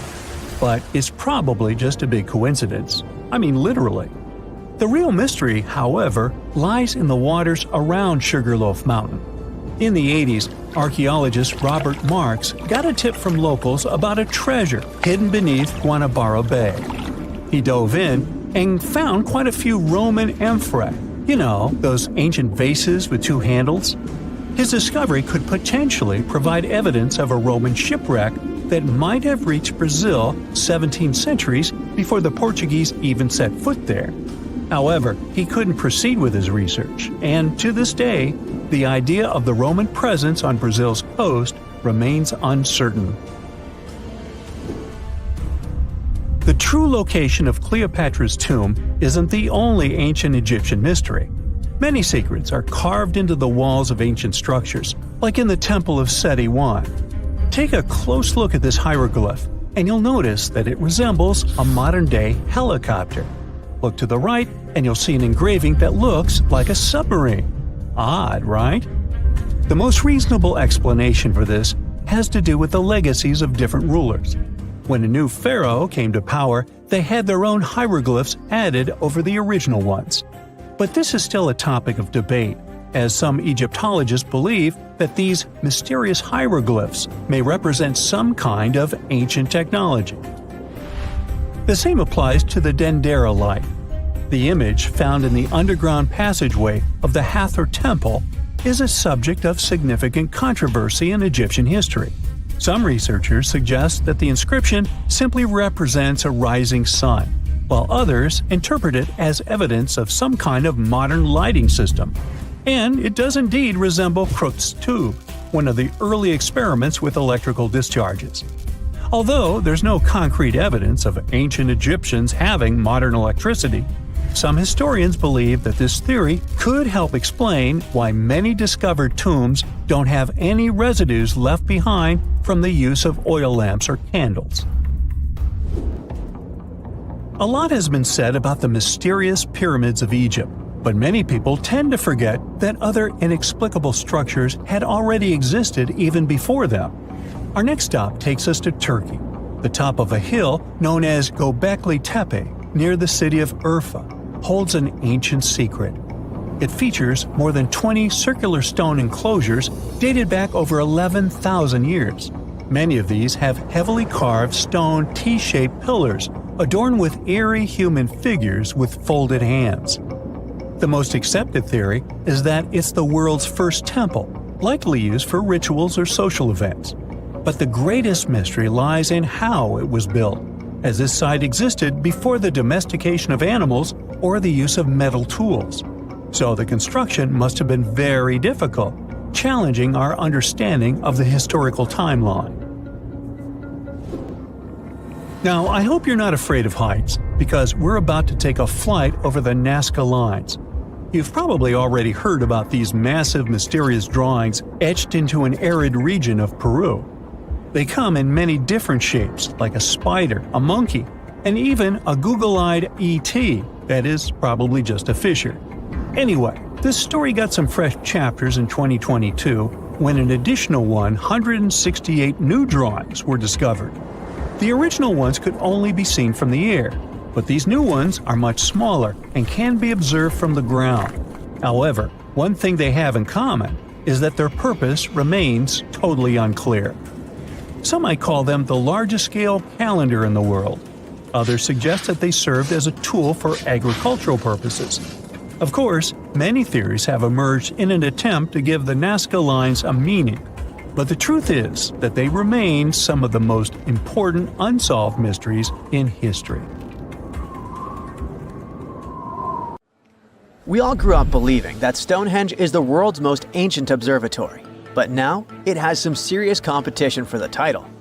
Nabta Playa was built more than 2,000 miles away in southern Egypt, and thousands of years before Stonehenge and even the pyramids of Giza. In 1973, a Bedouin guide stumbled upon a strange group of huge stone formations while crossing the Sahara Desert. He led American archaeologist Fred Wendorf to the site, located about 60 miles from the Nile. Wendorf's friend and colleague claims the team found the stones while stopping for a bathroom break in the desert. Either way, what they found changed history. At first, Wendorf thought the stone structures were just natural formations, but then it hit him. This area was once a lake, meaning no natural rocks should even be there. He kept coming back to the site for decades, and by the early 1990s, his team finally uncovered a circle of stones that seemed to line up with the stars in a way no one could explain. After 7 long years of trying to crack the mystery of the site, Wendorf reached out to an expert in archaeoastronomy. They study how ancient people used the stars.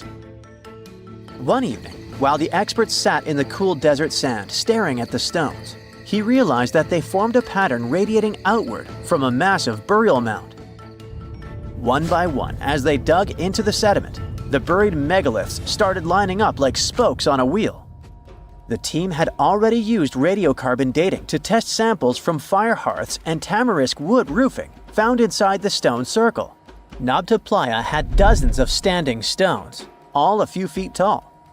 Some of them lined up exactly with the sunrise on special days, and others matched up with bright stars in the sky. Inside the big circle, there were 6 special stones that may have been used for rituals or marking important times of the year. Around them, 29 standing stones might have worked like a simple calendar to help people know when it was time for something important, like the summer solstice, the longest day of the year. When the sun rose in just the right spot, it was a sign that the rainy season was coming. The stone circle once aligned with the brightest stars in the northern sky, Arcturus, Sirius, and Alpha Centauri. Some stones even pointed to the constellation Orion. By tracing Arcturus's movement across the sky, they figured out that it matched perfectly with the circle around 4800 BCE. That means it was the oldest astronomical site ever discovered. And the people of Nabta Playa may have been watching the stars thousands of years before telescopes were even invented. It looks like it had a huge meaning for people living and traveling through the desert. Over 10,000 years ago, the long, cold, and dry ice age that lasted for tens of thousands of years was finally fading away. Northern Africa got massive monsoons and rains that filled up seasonal lakes. So, parts of the desert turned into short-lived oases. For the nomadic people who roamed this harsh land, these summer rains were everything. Their entire way of life revolved around cattle. When archaeologists opened the central tomb at Nabta Playa, they dug up cattle bones and even a massive rock carved into the shape of a cow. The people who built it used the stars to guide them and find hidden watering holes like Nabta Playa, which likely held water for about 4 months a year, starting with the summer monsoons. But there was no North Star back then, so instead they navigated using bright stars and the way the sky seemed to spin in circles above them. When the lakes were full, the standing stones would be partly submerged, and from the western shore, you would see the reflection of the stars on the dark water. Nabta Playa is way less famous than Stonehenge, perhaps because its stones were buried and the famous site in England was open to visitors for thousands of years. Sadly, when Nabta Playa did become famous, some tourists ruined parts of it by moving stones around, which messed up the ancient star alignments. To protect it, the authorities moved everything to a museum where people can see the stones and the carved cow statue without damaging them. The Egyptian Observatory isn't the only construction similar to Stonehenge. It has versions that were used for different purposes, from Germany and France to the US and the Andes in northern Peru. This last one is actually one of the oldest big structures ever built in this region. The circular plaza is made of two giant stone walls arranged in a ring. It was likely used for ceremonies and gatherings. Scientists have carbon dated it to be about 4,750 years old, which means it was built before the Great Pyramids of Egypt and Stonehenge. The plaza had two entrances and a special layer of clay, soil, gravel, and charcoal underneath. It was carefully planned and built. Archaeologists also found ceramic pieces, quartz crystals, and gemstones at the site, so it was definitely a special place. People visited it for centuries, but at some point it was sealed off, probably because of changing beliefs and traditions. The most recent discovery was the remains of a large timber circle roughly the same age and with parallels to Stonehenge, all the way up in Denmark. This open-air structure was likely part of a special area where prehistoric people from the late Neolithic and early Bronze Age gathered for rituals and ceremonies. The circle was made up of 45 giant wooden posts, forming a huge ring about 100 feet wide. The wood is gone now, but scientists believe tall timbers once stood in the holes and created an impressive wood henge. No one knows exactly what these circles were used for, but archaeologists have found animal bones and food remains at similar sites. So people probably used to gather there for feasts and rituals. In 2024, scientists found two ancient stone circles from the Neolithic period in Dartmoor National Park in England. Some archaeologists believe they might form a sacred ark. Many of Dartmoor's stone structures were built in a curved shape on the high ground in the center of the area. A long time ago, Dartmoor was covered in forests, so people may have used the high ground as important markers. One of the newly found circles fits inside this ark, but the other one is outside of it, to the north. This could have been an entrance point into the ark. There's also a raised bank of earth near the stones, which looks similar to other famous Neolithic sites, like the Ring of Brodgar in Scotland and Stonehenge itself.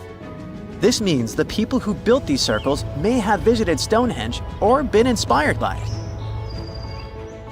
Archaeologists in Oman found ancient stone monuments called tralith, which got the nickname Arabian Stonehenge. They were finished about 2,000 years ago, but no one knows for sure who built them or why. Scientists also found stone hand axes that are incredibly old, between 300,000 and 1.3 million years old, from the time when the first humans left Africa. At another site in central Oman, archaeologists discovered a Neolithic tomb from around 5000 to 4600 BCE. There are two chambers with the bones of dozens of people inside beneath a giant megalithic structure. Nearby, they also discovered rock carvings that were made by people who lived in the area. And then there is another Stonehenge look-alike, this time in Saudi Arabia, that was used as an apartment complex thousands of years ago. Archaeologists discovered a total of 345 stone circles by looking at aerial photos of a lava field. Each circle is between 13 to 26 feet and has at least one large standing stone in the middle. These structures still have remains of stone walls and doorways. Stone circles like Stonehenge are often linked to ceremonies and rituals, but scientists say that many early houses were actually built in round shapes, and rectangular homes only became common much later in history. This is a real human brain. Well, it was, until a hot cloud of ash turned it into glass. This crazy transformation happened almost 2,000 years ago, when Mount Vesuvius decided it was a good day to erupt and destroy cities like Pompeii, Atlantis, and Herculaneum. This particular brain belonged to a young man who lived in 79 CE in Herculaneum. Not the most famous Roman town, but it was the first place that was discovered under Vesuvius's ashes way back in 1709. Around 200 years later, archaeologists found the remains of this young man lying face down on a bed. All the smoke and ash probably made him disoriented, so while most of the citizens of Herculaneum rushed to the shore, hoping to be rescued, the brain guy ended up trapped inside a building and passed out. Weirdly enough, this saved his brain from completely disappearing. How in the world does a brain turn into glass? Well, when Mount Vesuvius erupted, it didn't expel just lava. It also sent away a really hot cloud of ash before the solidified lava could flow down. This type of lava, known as pyroclastic flow, could get as hot as 869 degrees Fahrenheit. An insane temperature, we know. Hot enough to melt your brain, but not hot enough to turn it into glass. The cloud of ash, however, can reach temperatures between 932 degrees Fahrenheit to 1,112 degrees Fahrenheit.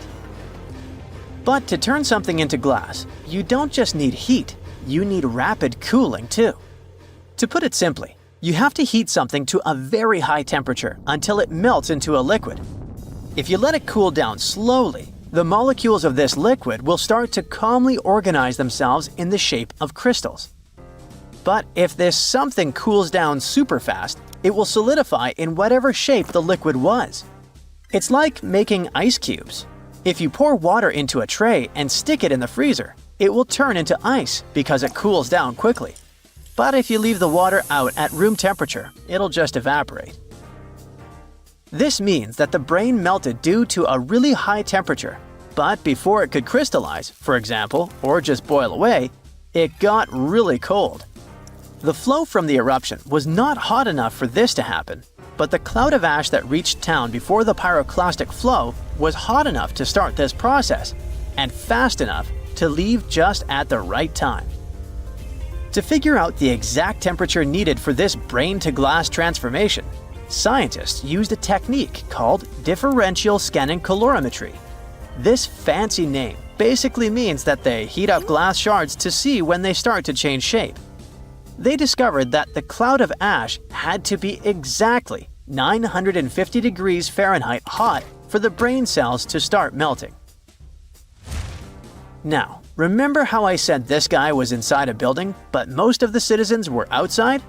Well, those people were also exposed to this drastic change in temperature, but they didn't turn into glass because they were not being protected by the walls of a building. The protection provided by the skull surely helped our guy, but it was not enough. And since other people didn't have the same protection, their brains basically poofed. And before you ask, no other parts of his body turned into glass. You see, you need some liquid for the glass-making process to happen. The brain has a lot of water and fat, which makes it a prime candidate for the glassification process. Yes, I've just made that word up. Other organs might have contained liquid, but they weren't as protected as the brain, so they were destroyed by the heat. And bones? Well, bones don't have enough liquid, so they just remained the same. The ones that didn't char, anyway. When the brain turned into glass, it looked a lot like an obsidian stone, a type of volcanic glass formed by the cool lava of a volcano. Even the forensic archaeologist who discovered this glassified brain thought it was just a stone at first. He was studying the bones of our hero when he noticed something shining inside of his skull, right in the middle of all the volcanic ash that filled it. To his surprise, this thing was way more fragile than obsidian and smaller too, with some fragments being only a few millimeters large. He only figured this was part of that guy's brain after he took the glass to the lab. With the help of a microscope, he discovered that this was not a stone but an organic tissue, which is basically cells that form our organs. This organic tissue was made by protein, a molecule produced by living things like animals and plants. And this was not just any protein. This one was specific to the human brain because every organ is made of different types of protein. The researchers also found nerve cells preserved inside this glass, complete with the tendrils that help them receive and send messages. The microscope also showed what was left of myelin, a fatty substance that gives a speed boost to the messages traveling along the nerves. This isn't the first time scientists discovered preserved human brains. In fact, more than 4,000 brains have been found since the 17th century. It may not look like a big number, but keep in mind that finding only the brain preserved in a skeleton while the other organs are gone is not that common. You see, the human brain is actually the first thing that decomposes when we're 6 feet under, and it usually turns into liquid. When scientists stumble upon a human brain, it's usually dried, frozen, or literally turned into soap. A brain can be dehydrated if a person perishes in a place that is very hot, like a desert. Frozen brains are found, obviously, in places that are super cold, like polar tundras. A brain turned into soap may sound weird, but the saponification process is not that rare. You need a lot of fat and oils to make soap, and the human brain is filled with this. It's a complex process, but if you find a brain that turned into soap, it must have been buried in a place that is very wet and has little oxygen. Back in 1982, for example, construction workers found dozens of human skeletons in a pond in Florida. They were all 8,000 years old, and 91 of them actually had their brains still somewhat intact. And by intact, I mean they turned into jelly soap. During the 2000s, the brains of 45 people were found in Spain, preserved because of this saponification process. This discovery helped researchers understand the chemical composition of the brains and even the weather conditions of the moment when these people passed away.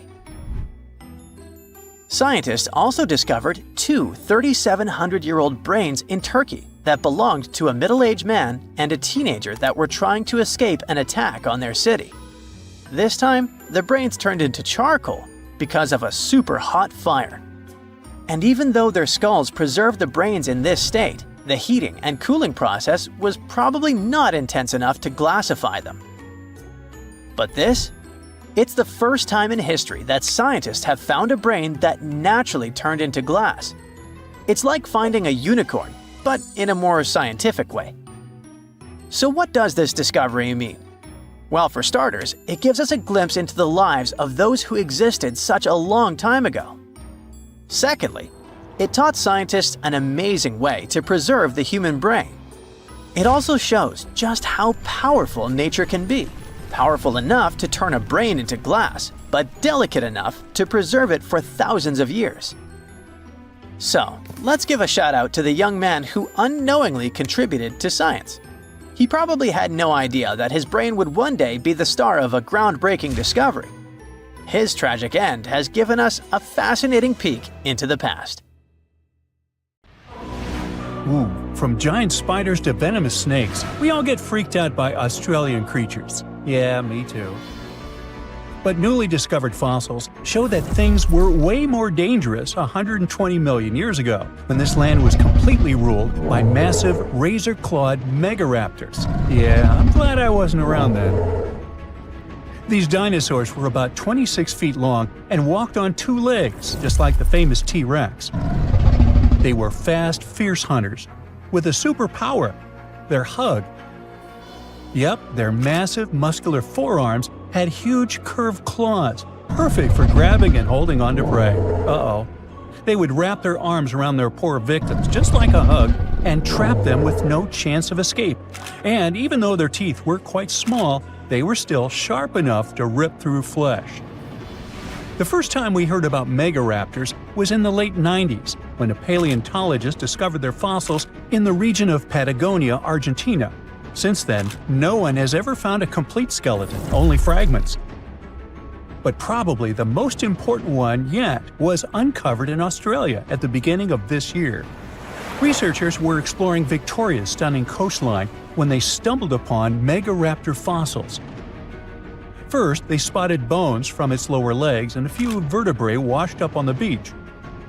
Even though they were working with just a couple of fragments, a deeper analysis confirmed that these belonged to a megaraptor. And not just any megaraptor, it was the oldest one ever discovered. This discovery gets even more exciting because it adds weight to the theory that these dinosaurs might have originated in Australia.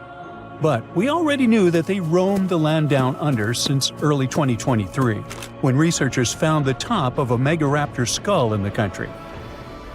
So let's rewind a bit. We first found their remains in Argentina, right? Right. But then, years later, researchers found fossils of the same family of dinosaurs on the other side of the world, in Australia. If the ones in Oceania were older, how did these creatures end up in South America? Of course, they didn't fly there. They didn't cross continents by swimming either, although there is a theory that they could swim. Remember, we're talking about the dinosaur era, which happened millions of years ago. And back then, Australia and Argentina were actually pretty close. Basically, they were one. Both lands were part of the supercontinent known as Gondwana, and they were connected through Antarctica.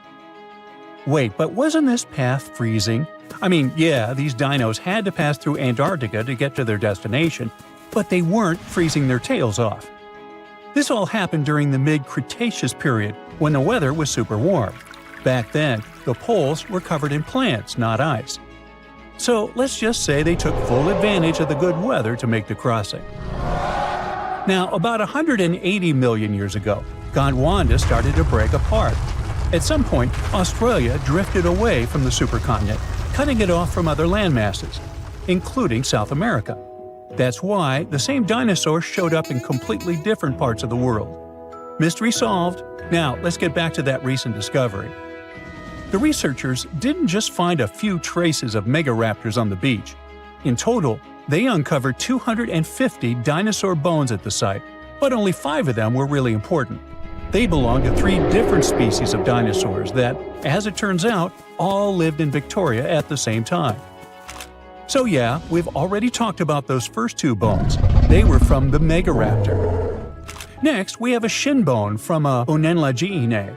That's my best shot at pronouncing it. It's a dino also known as the southern raptor. This is a type of dromaeosaur with a long snout. And the last 2 shin bones of different sizes came from a Carcharodontosaurus, whose name means shark-toothed lizard. This one is a particularly big deal for 2 reasons. Number 1, it's the first evidence that this species lived in Australia. And number 2, it was small, and that is pretty surprising since we've always thought of this species as being massive. Fossils found in Argentina, for example, show this dinosaur reached a length of about 36 feet. But the one in Australia was much smaller, measuring only around 6 to 10 feet long. And that's still plenty big. Basically, what we're saying is that the way predators were ranked in these 2 parts of the world was completely different. In South America, Carcharodontosaurs grew to massive T-Rex-sized giants, towering over megaraptors and dominating the landscape. But in Australia, it was the complete opposite. There, huge, powerful megaraptorids roamed the land alongside smaller Carcharodontosaurs. So the predator dynamic was different. And all of this just shows how unique the ecosystem in Victoria was back then. Although isolated dinosaur bones have been found in Western and South Australia, most of the fossils come from the eastern part of the country, like Queensland. And there, researchers dug up something really, really rare – a well-preserved dinosaur skull. The study shows that this bone belonged to the 4th discovered specimen of Titanosaur. This group includes those massive long-necked dinosaurs. They look like the Brachiosaurus, but some of them were even bigger, reaching 120 feet long. The skull, discovered in 2018, belongs to this guy, whose pronunciation is above my pay grade, and the research points out that it roamed the Earth around 98 million years ago. Thanks to this find, scientists were able to recreate, for the very first time, what its face might have looked like. Probably after checking out the illustration, they thought, hey, it looks a lot like its cousin. They were talking about another species of Titanosaur, this other unpronounceable guy. And guess where they used to live? Yep, in Argentina. So, this research also supports the theory that dinosaurs crossed between South America and Australia during the mid-Cretaceous period. Now, this wasn't the only secret buried in Queensland, though. In 2024, researchers working there discovered the fossilized remains of a new species of pterosaur, about 100 million years old. These creatures were the first vertebrates that could actually fly, existing alongside dinosaurs. They were massive, powerful predators, with wingspans of up to 36 feet. But these remains belong to a new species within the pterosaur group, which they have named Hakuna Matata, or something similar. Compared to their cousins, they were on the smaller side, with a wingspan of about 15 feet. Still, that's bigger than a snowy albatross, the largest flying bird we have today. This species of pterosaurs were terrifying beasts, flying over the ocean to hunt for prey. Once they spotted their victim, they'd snap open their 60-centimeter jaws, filled with sharp spike-like teeth, and, well, I guess there was no escaping that. The last incredible discovery we're talking about today also comes from Queensland. For over 20 years, students walked past a plain-looking rock at Biloela State High School completely unaware that it held 66 dinosaur footprints, and they date back about 200 million years.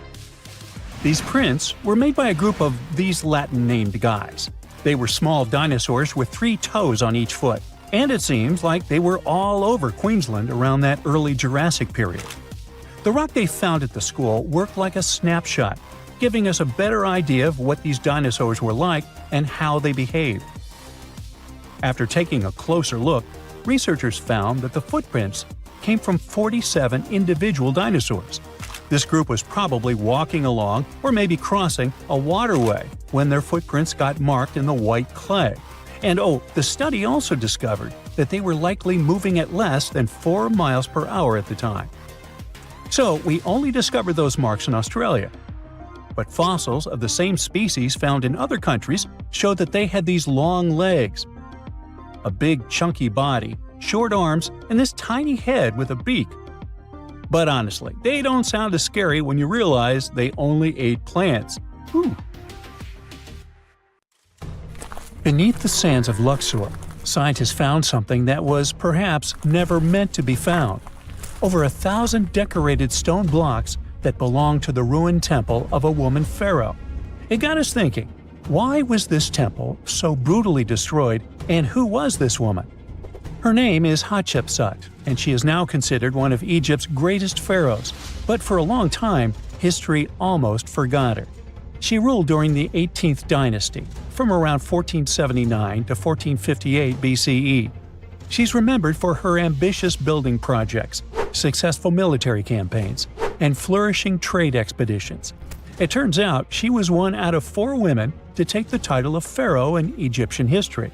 The next woman would have to wait for 1,500 years to reign, and that woman we know as Cleopatra. The story of how Hatshepsut got to be a pharaoh is the most colorful part of this tale. As far as most dynastic rules go, it's usually men that are first in line for royal thrones. In Egypt, that was the same. That's why, when Pharaoh Thutmos I had a daughter as his firstborn, that was a big no-no as far as his succession line went. A few years later, Pharaoh Thutmos I passes away. The crown passed to Thutmos II, who ruled briefly, only to leave the throne to his infant son, Thutmos III. In this scenario, Hatshepsut was this pharaoh's stepmother. So what happened was that Hatshepsut served as advisor to her stepson, since he was too young to rule on his own. But after 7 years, she made an unprecedented move. She decided to seize power and declared herself Pharaoh of Egypt. Now this was not a simple power grab. Hatshepsut understood that if she wanted to rule, she had to present herself as a legitimate king. In a bold move, she adopted the full royal regalia, including the false beard traditionally worn by male pharaohs. She was often depicted in statues and hieroglyphs as a man, wearing the pharaoh's kilt and headdress. But this wasn't about disguising herself. Experts believe she never tried to hide her identity. Inscriptions on her statues often included feminine titles, like Daughter of Re or grammatical structures that combined male and female terms, such as His Majesty herself. This showed that while she adopted traditional symbols of kings, she still acknowledged her true gender. But she needed to go even further. To legitimize her rule, she crafted an elaborate origin story. She claimed that the deity Amun himself had visited her mother in the form of her father, Thutmos I, and that she was his divine daughter. Now, this was no small claim, since pharaohs were seen as deities on earth. By aligning herself with Amun, she strengthened her right to the throne. In temple carvings, she depicted this divine birth with Amun, presenting her as his rightful heir. These narratives weren't just mythology, they were tools, ensuring her position remained unchallenged. Hatshepsut also took a new name, Ma'at-Kari, which translates roughly to "truth is the soul of the sun god." The word Ma'at was central to Egyptian beliefs. It represented order, justice, and divine balance. Pharaohs were expected to uphold Ma'at to ensure Egypt's stability. By calling herself Ma'at-Kari, Hatshepsut was likely reinforcing that she was a legitimate and rightful ruler. Her reign was truly great. She led Egypt into an era of peace and prosperity, launching massive building projects and restoring temples across the kingdom. Her most famous achievement was the construction of her temple at Deir el-Bahari, a pretty impressive architectural masterpiece carved into the cliffs of Luxor.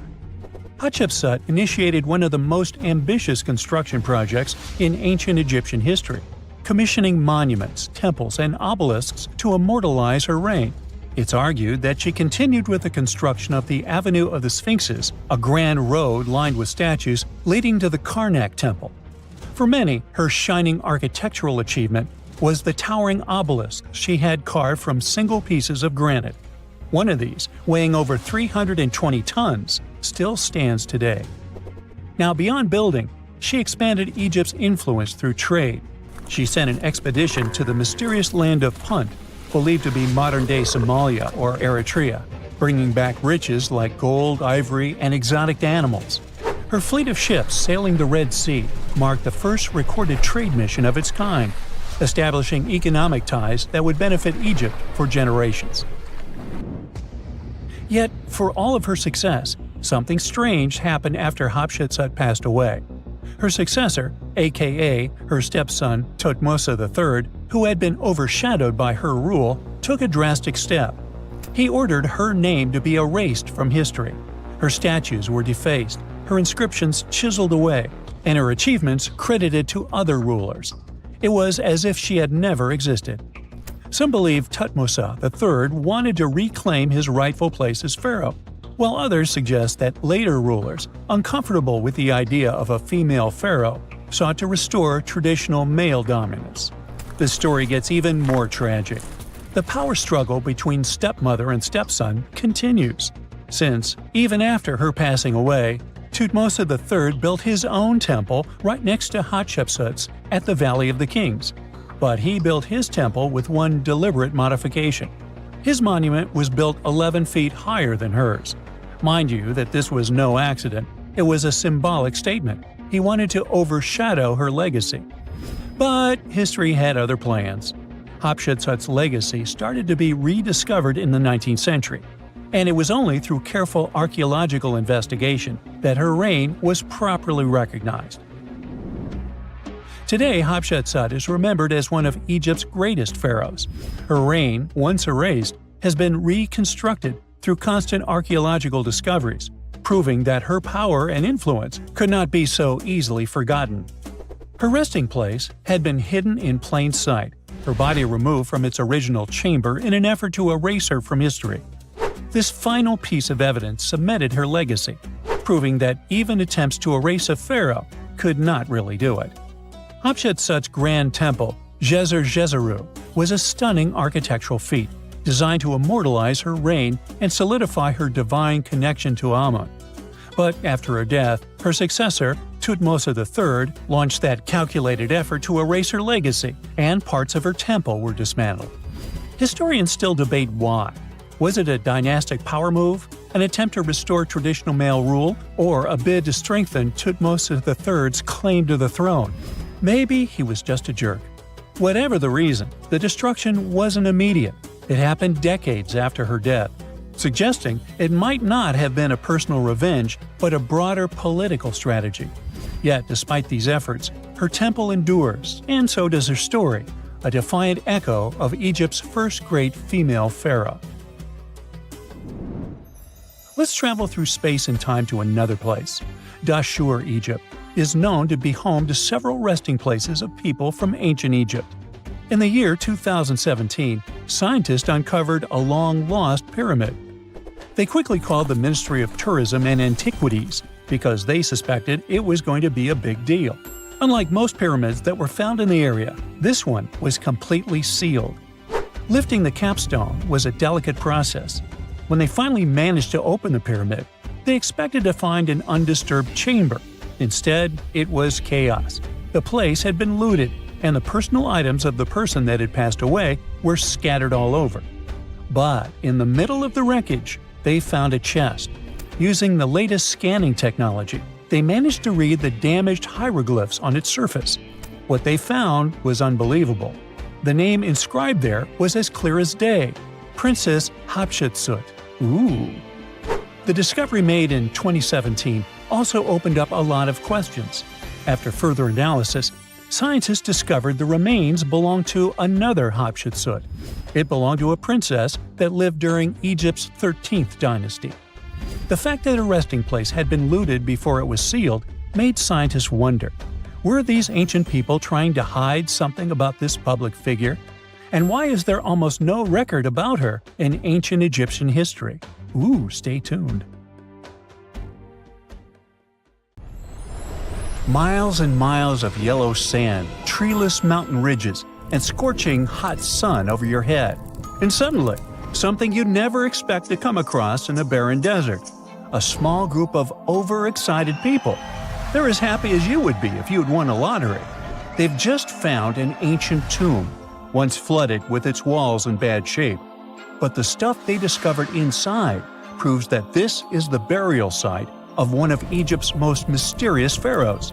Historians have been hunting for his tomb for years, but no one expected it to hide ancient treasures. Fast forward. After careful examination of the site, Egyptian officials have announced the discovery of the tomb of King Thutmos II. It's the last missing tomb from Egypt's 18th dynasty. And this is also the first royal tomb found since King Tutankhamun's was discovered in 1922, in more than 100 years. A team of Egyptian and British archaeologists found the tomb in the Theban Mountains area, west of Luxor, near the famous Valley of the Kings. Before this, the site was only known as Tomb C4, but during their excavation, the team found clear evidence proving it belonged to King Thutmos II. Archaeologists actually found the entrance and main tunnel leading to the tomb in 2022. But at first, they thought it belonged to a queen because it was near the graves of Thutmos III's wives. It was also close to Queen Hatshepsut's tomb. Originally, it was prepared for her when she was just a royal wife. But everything changed when she became pharaoh. But we'll talk about this twist of fate a little later. But soon they realized that their discovery was much more significant. They found alabaster jars with Thutmos II's name and the words "deceased king" written on them. That's when they realized that the tomb was actually his final resting place. Sadly, Thutmos II's tomb has seen better days. According to the head of Egypt's antiquities sector and the leader of the Egyptian excavation team, the tomb suffered major damage from ancient floods not long after the pharaoh's death. Water swept through the burial chamber, likely destroying or displacing many of the original artifacts.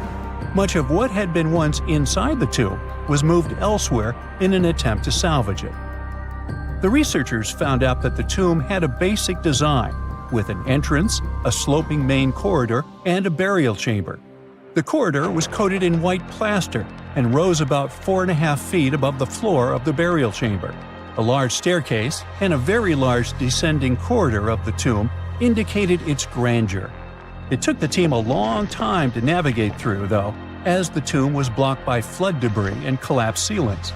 Only after crawling through a 32-foot passageway with a small 16-inch gap at the top, the worst nightmare for those of us with claustrophobia, were they able to reach the burial chamber. There, they were in for another surprise.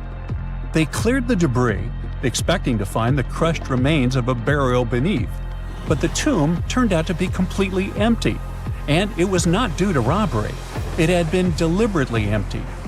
The researchers soon realized that the tomb had been flooded since it had been built underneath a waterfall.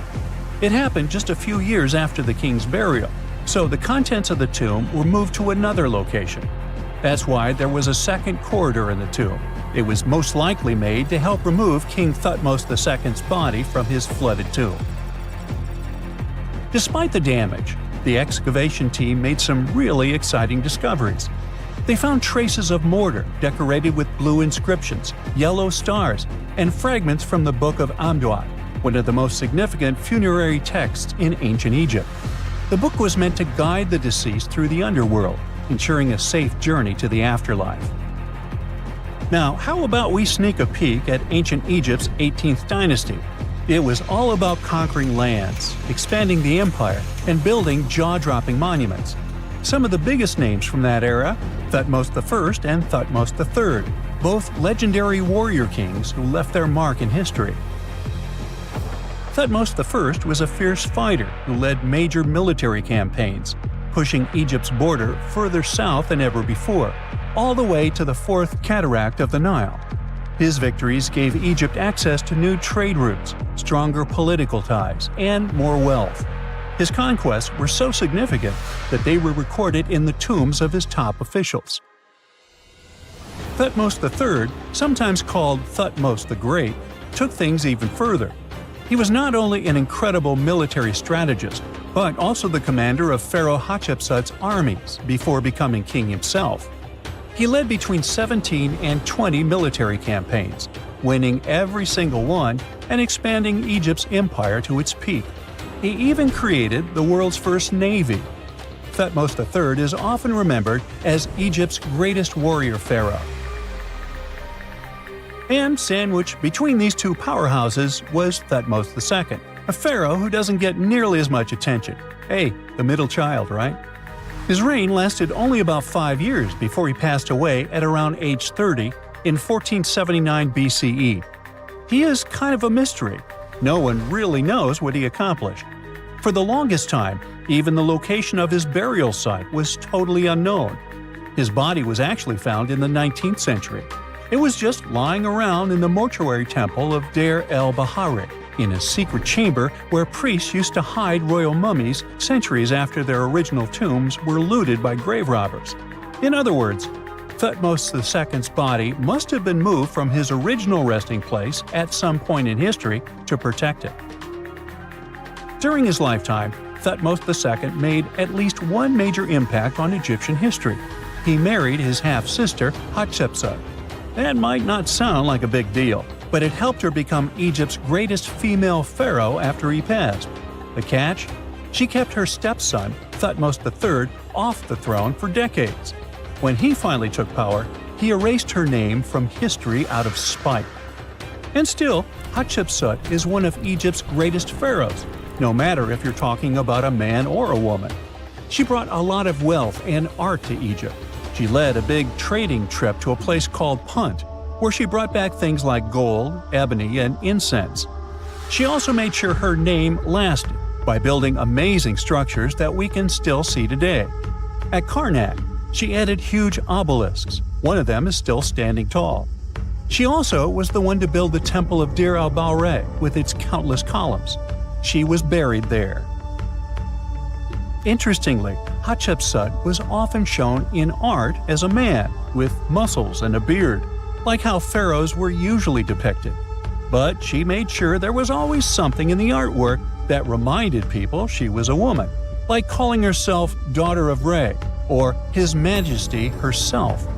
When she passed away in 1458 BCE, Egypt wouldn't have a female ruler as powerful as her until Cleopatra, about 1400 years later.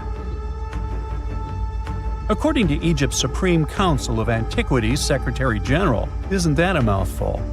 Hatshepsut's name actually appears in Thutmos II's tomb, meaning she might have even handled his burial.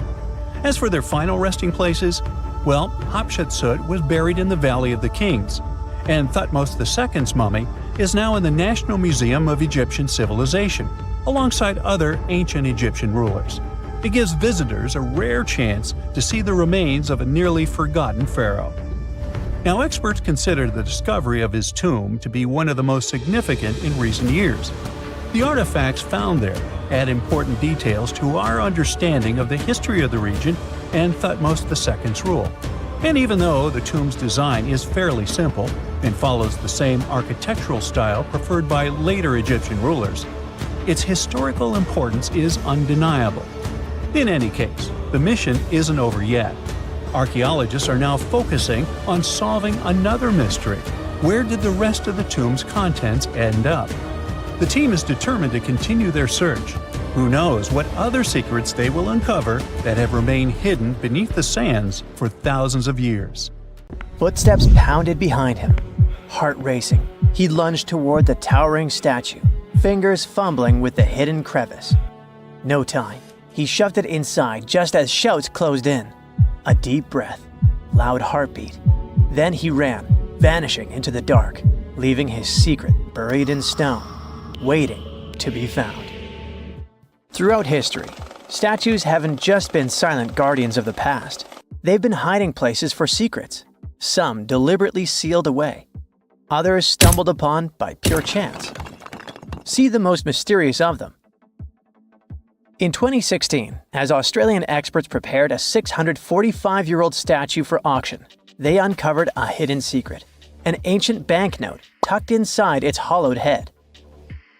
Issued in 1371 under Emperor Zhu Yunzang, the note was worth 1,000 copper coins, or 28 grams of silver.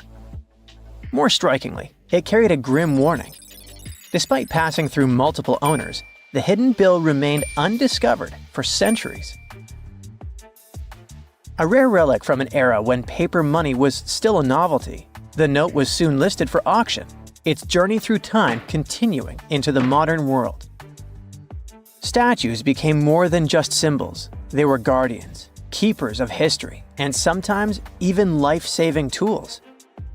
In 2017, restoration experts working on an 18th century statue in Spain made a remarkable discovery. Hidden within the statue's hollow interior were two letters written in 1777, providing insights into daily life, local customs, and the economy of the time. Similarly, in 2023, during renovations at the United States Military Academy in West Point, a box was discovered inside the marble base of a statue depicting the hero Tadeusz Kosciuszko. Placed there nearly 200 years ago, this time capsule offers a tangible connection to the institution's storied past. The mystery surrounding statues and their potential to hide secrets extends to some of the world's most iconic monuments. Few places are as shrouded in mystery as the Great Sphinx of Giza. For centuries, archaeologists, historians, and explorers have speculated about what might lie hidden beneath its massive limestone figure. Some people thought the Sphinx concealed the legendary Hall of Records, a supposed library containing ancient knowledge, possibly even lost wisdom from Atlantis. In recent years, advancements in ground-penetrating radar technology have revealed voids beneath the Sphinx, leading many to believe that the statue may hide undiscovered chambers or passageways, some possibly linked to royal tombs or hidden structures. The potential of hidden chambers beneath the Sphinx has captivated imaginations for generations. But what is perhaps even more intriguing is the recent work done by researchers from New York University, who studied the environmental forces that shaped the Sphinx. After recreating ancient wind patterns, the researchers concluded that the Sphinx may have originally been shaped by natural erosion before humans further refined its form. Such revelations open up new avenues for understanding the monument's purpose, as well as the cultural and spiritual significance it held back then. The ancient Egyptians revered Sobek, the crocodile-headed god of power, and the Nile, and often mummified crocodiles to honor him. These creatures were placed in temples or tombs as offerings to the gods or to ensure their safe passage to the afterlife. Recently, a group of researchers dove into an interesting study about a crocodile that received the mummification treatment from Egyptian embalmers. They used a CT scanner to uncover all sorts of fascinating details about how this crocodile met its maker and what happened to its body afterward.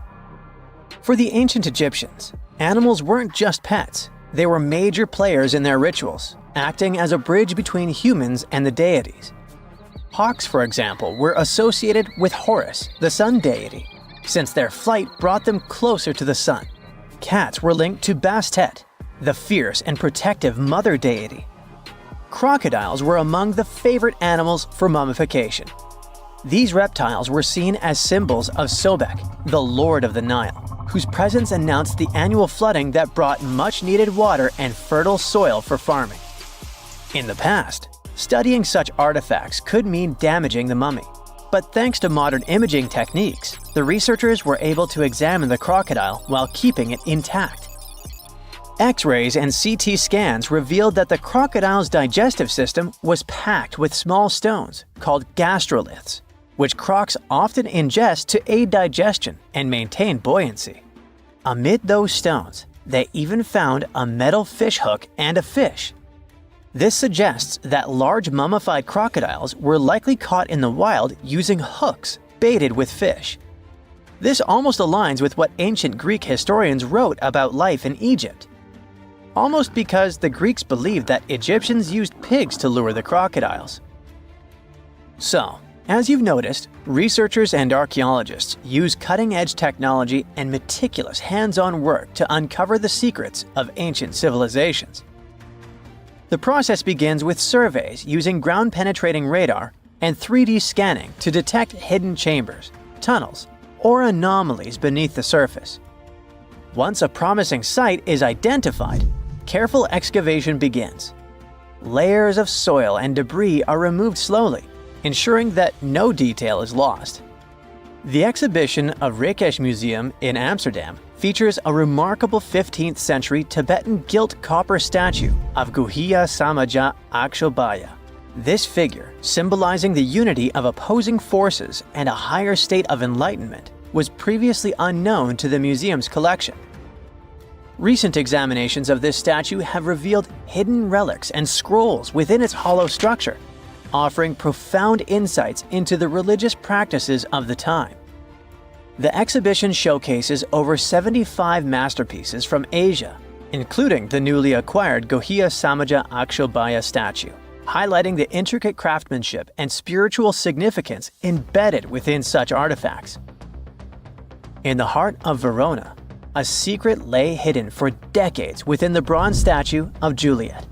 Sculpted in 1969, she became a symbol of love, touched by countless visitors seeking romance and luck. But beneath her worn surface, Juliet was silently guarding something extraordinary.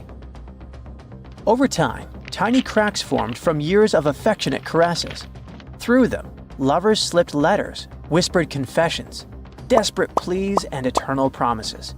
Some tossed in keys, sealing their love with padlocks and hiding the proof inside her hollow frame. In 2014, restoration experts made a stunning discovery. As they worked to mend the statue, hundreds of love notes and rusted keys spilled out, forgotten vows locked away in the heart of Juliet herself. Statues often act as symbols of power and might. However, in more recent times, statues have also been used to convey messages for future generations. The concept of the time capsule, an object or collection of items placed in a container, sealed, and then buried or hidden for later discovery, has a long history. And in modern times, statues have served as the perfect vessels for these capsules, allowing people to communicate with future generations in a very tangible way. In 2014, as old workers carefully removed the golden lion atop Boston's Old State House for restoration, they made a startling discovery. Something rattled inside its hollow head. A Boston Globe article from 1901 had once mentioned a hidden time capsule, but over the years it had faded into legend. Then, a sculptor's descendant unearthed a long-forgotten letter confirming the truth. Inside the lion's head lay newspapers, photographs, autographs, and letters from Boston's past. Messages sealed away for over a century. As the capsule was opened, it felt like history itself was holding its breath. The officials planned to continue the tradition, adding modern artifacts before sealing the lion's secret once more, until the 22nd century unveils it again. We don't know if they carry on with it though. Advancements in imaging technology have allowed researchers to uncover hidden details within famous sculptures without damaging them. In 2014, restoration experts in Mexico made a shocking discovery while examining a 300-year-old wooden statue. Real human teeth were hidden beneath its serene face. The revelation came not by sight, but by technology. When preservationists took an X-ray of the statue, expecting to find structural details, they instead saw a perfect set of teeth embedded in the mouth, unlike other historic statues from the region, which sometimes contained real hair people donated to the statues. This discovery was completely unexpected. Scientists found an entire city of Gaiangola that was hidden beneath the dense jungles of Mexico for 600 years. It covers 360 hectares, had over 1,000 buildings, 2.5 miles of defensive walls, a network of internal roads, and a well-planned urban layout with temples and ball courts, and separate neighborhoods for the elites and commoners. For centuries, people believed there was just an abandoned fortress there, based on stories passed on from generation to generation. Until recently, there was no way to see how truly huge it was without spending years on the ground. But thanks to the new technology, a remote sensing tool called LiDAR, they got a 3D model of the area in just 2 hours from a plane. Gaiangola was built between the years 1350 and 1521. It was a crucially important place for the Zapotec people, a group that had lived in the area since around 700 BCE. In Gaiangola, families lived together in homes with big patios in the middle, surrounded by rooms. When families got bigger, they built more rooms and made their homes larger. The study found that both the leaders and regular people worked together to make the city better. Because Gaiangola was surrounded by mountains, they used this land wisely and built their houses in a way that fit the slopes and let rainwater flow naturally. This helped keep their homes safe and strong. They were built so well that many of these buildings are still standing, even after hundreds of years. There are 2 pyramids in the center of the city. They may have been used as temples where the priests celebrated rites and ceremonies to their deities. The priests brought offerings to the altars, and the people assembled at the 2 squares that are now sunken. Then, there is also a palace with 64 rooms, some of them with circular columns on several sloped terraces. There are patios with many stairways all connected to each other. The sensing tool also found a round-shaped lookout point on a natural rock, where the Zapotec people could see their foes approaching from a distance. Researchers also noticed 2 circular structures that could have been used to watch the stars and measure time. They also found some tombs, so there was most definitely a city cemetery. By the end of the 1400s, the Zapotec people controlled a large territory on the Pacific coast and had successfully defended their land from the Aztecs, who were trying to take over more territory.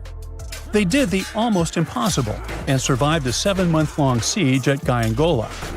When they won this conflict and kept control of the southern part of Mesoamerica, the Zapotecs didn't need to live in Gaiangola anymore. Staying in the mountains had its pros, but they needed fresh water and good farmland to grow food. The small city of Tehuantepec, just 12 miles away, had these conditions, so they moved there just before the Spanish arrived in 1521. Over time, Zapotec traditions started to fade, but their culture didn't disappear completely, and more than 300,000 Zapotec people still live in Oaxaca State in Mexico. They speak their own languages and keep their traditions alive.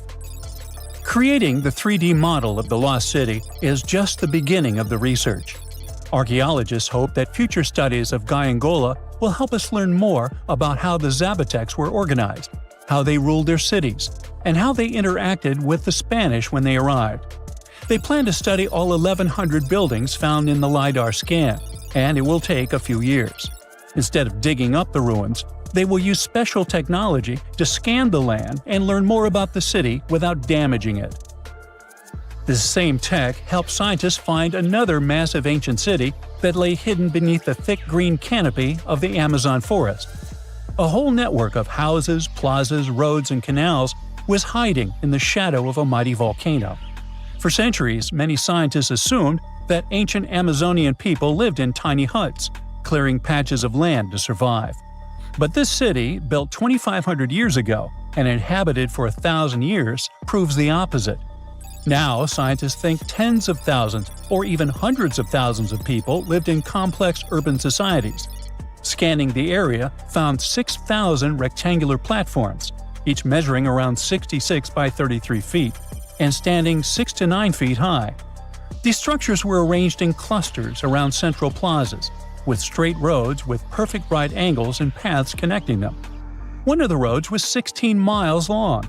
Building straight roads like this is far harder than just following the landscape. Some of these roads may have had deep spiritual or ceremonial significance. The volcano's rich soil helped the civilization thrive, but it may also have led to its downfall. Researchers also found signs of threats to the cities, such as ditches that blocked entrances to the settlements. Maybe some people living nearby were trying to get in. The next step for the researchers will be studying the adjoining 116 square miles to know more about this large, complex society that could be bigger than the well-known Mayan societies in Mexico and Central America. Meanwhile, in 1963, a man in Turkey discovered an ancient city while renovating his own house. He knocked down a wall in his basement and found a mysterious room. He kept digging and saw a tunnel. It led to the Derinkuyu underground city. It's one of the deepest multi-level underground settlements in Cappadocia and in all of Turkey. The inhabitants lived on 8 levels and had access to cellars, storage areas, chapels, a school, a study room, and other structures. All floors were connected by an extensive network of tunnels. The underground city was probably built as a shelter. The construction is hiding at 279 feet deep, and you can't see it from the outside. The complex was large enough to shelter about 20,000 people with their livestock and food supplies. There was also a 180-foot ventilation shaft. Archaeologists believe that Phrygians first built the levels. The Romans used and enhanced the structure later. The golden time of Derinkuyu was during the Byzantine era. The next lost and found city appeared only in a few inscriptions and ancient texts, so no one could be sure it really existed. Scientists searched the majority of the coast of Egypt until one archaeologist and his team detected a colossal face looking at them from under the water. The ancient city of Thonus Heracleion was discovered completely submerged 4 miles off Alexandria's coast. In the ruins of the lost city, there were 64 ships, 700 anchors, and a treasure trove of gold coins. Archaeologists believe the 16-foot-tall statue and the temple remains are the most important findings discovered by the expedition. Back then, the city had ceremonies and celebrations that took place in the Temple of Ammon. The ruins and artifacts were made from granite and diorite, so they were in good condition even after having been in contact with water for centuries. They give people a glimpse into what life was like 2,300 years ago in one of the most important trade ports of the world. The city had a network of canals, sort of like an ancient Egyptian Venice. The canals linked many separate harbors and anchorages. Towers, temples, houses, and other structures were also linked by bridges. Thonus Heracleion was the country's main port for international trade and the collection of taxes. No one really knows how the city ended up submerged, but archaeologists connect it with natural causes. At the end of the 2nd century BCE, most probably after a flood, it got covered with water. Then Alexandria, the city founded by Alexander the Great, became more glorious than Heracleion. Before Alexandria's fame, Heracleion was the main port of entry to Egypt. So after the tragedy, many ships heading for Heracleion had to change their route and go to Alexandria. Heracleion lost its glory until its discovery in 2000. That's it for today. So hey, if you pacified your curiosity, then give the video a like and share it with your friends. Or if you want more, just click on these videos and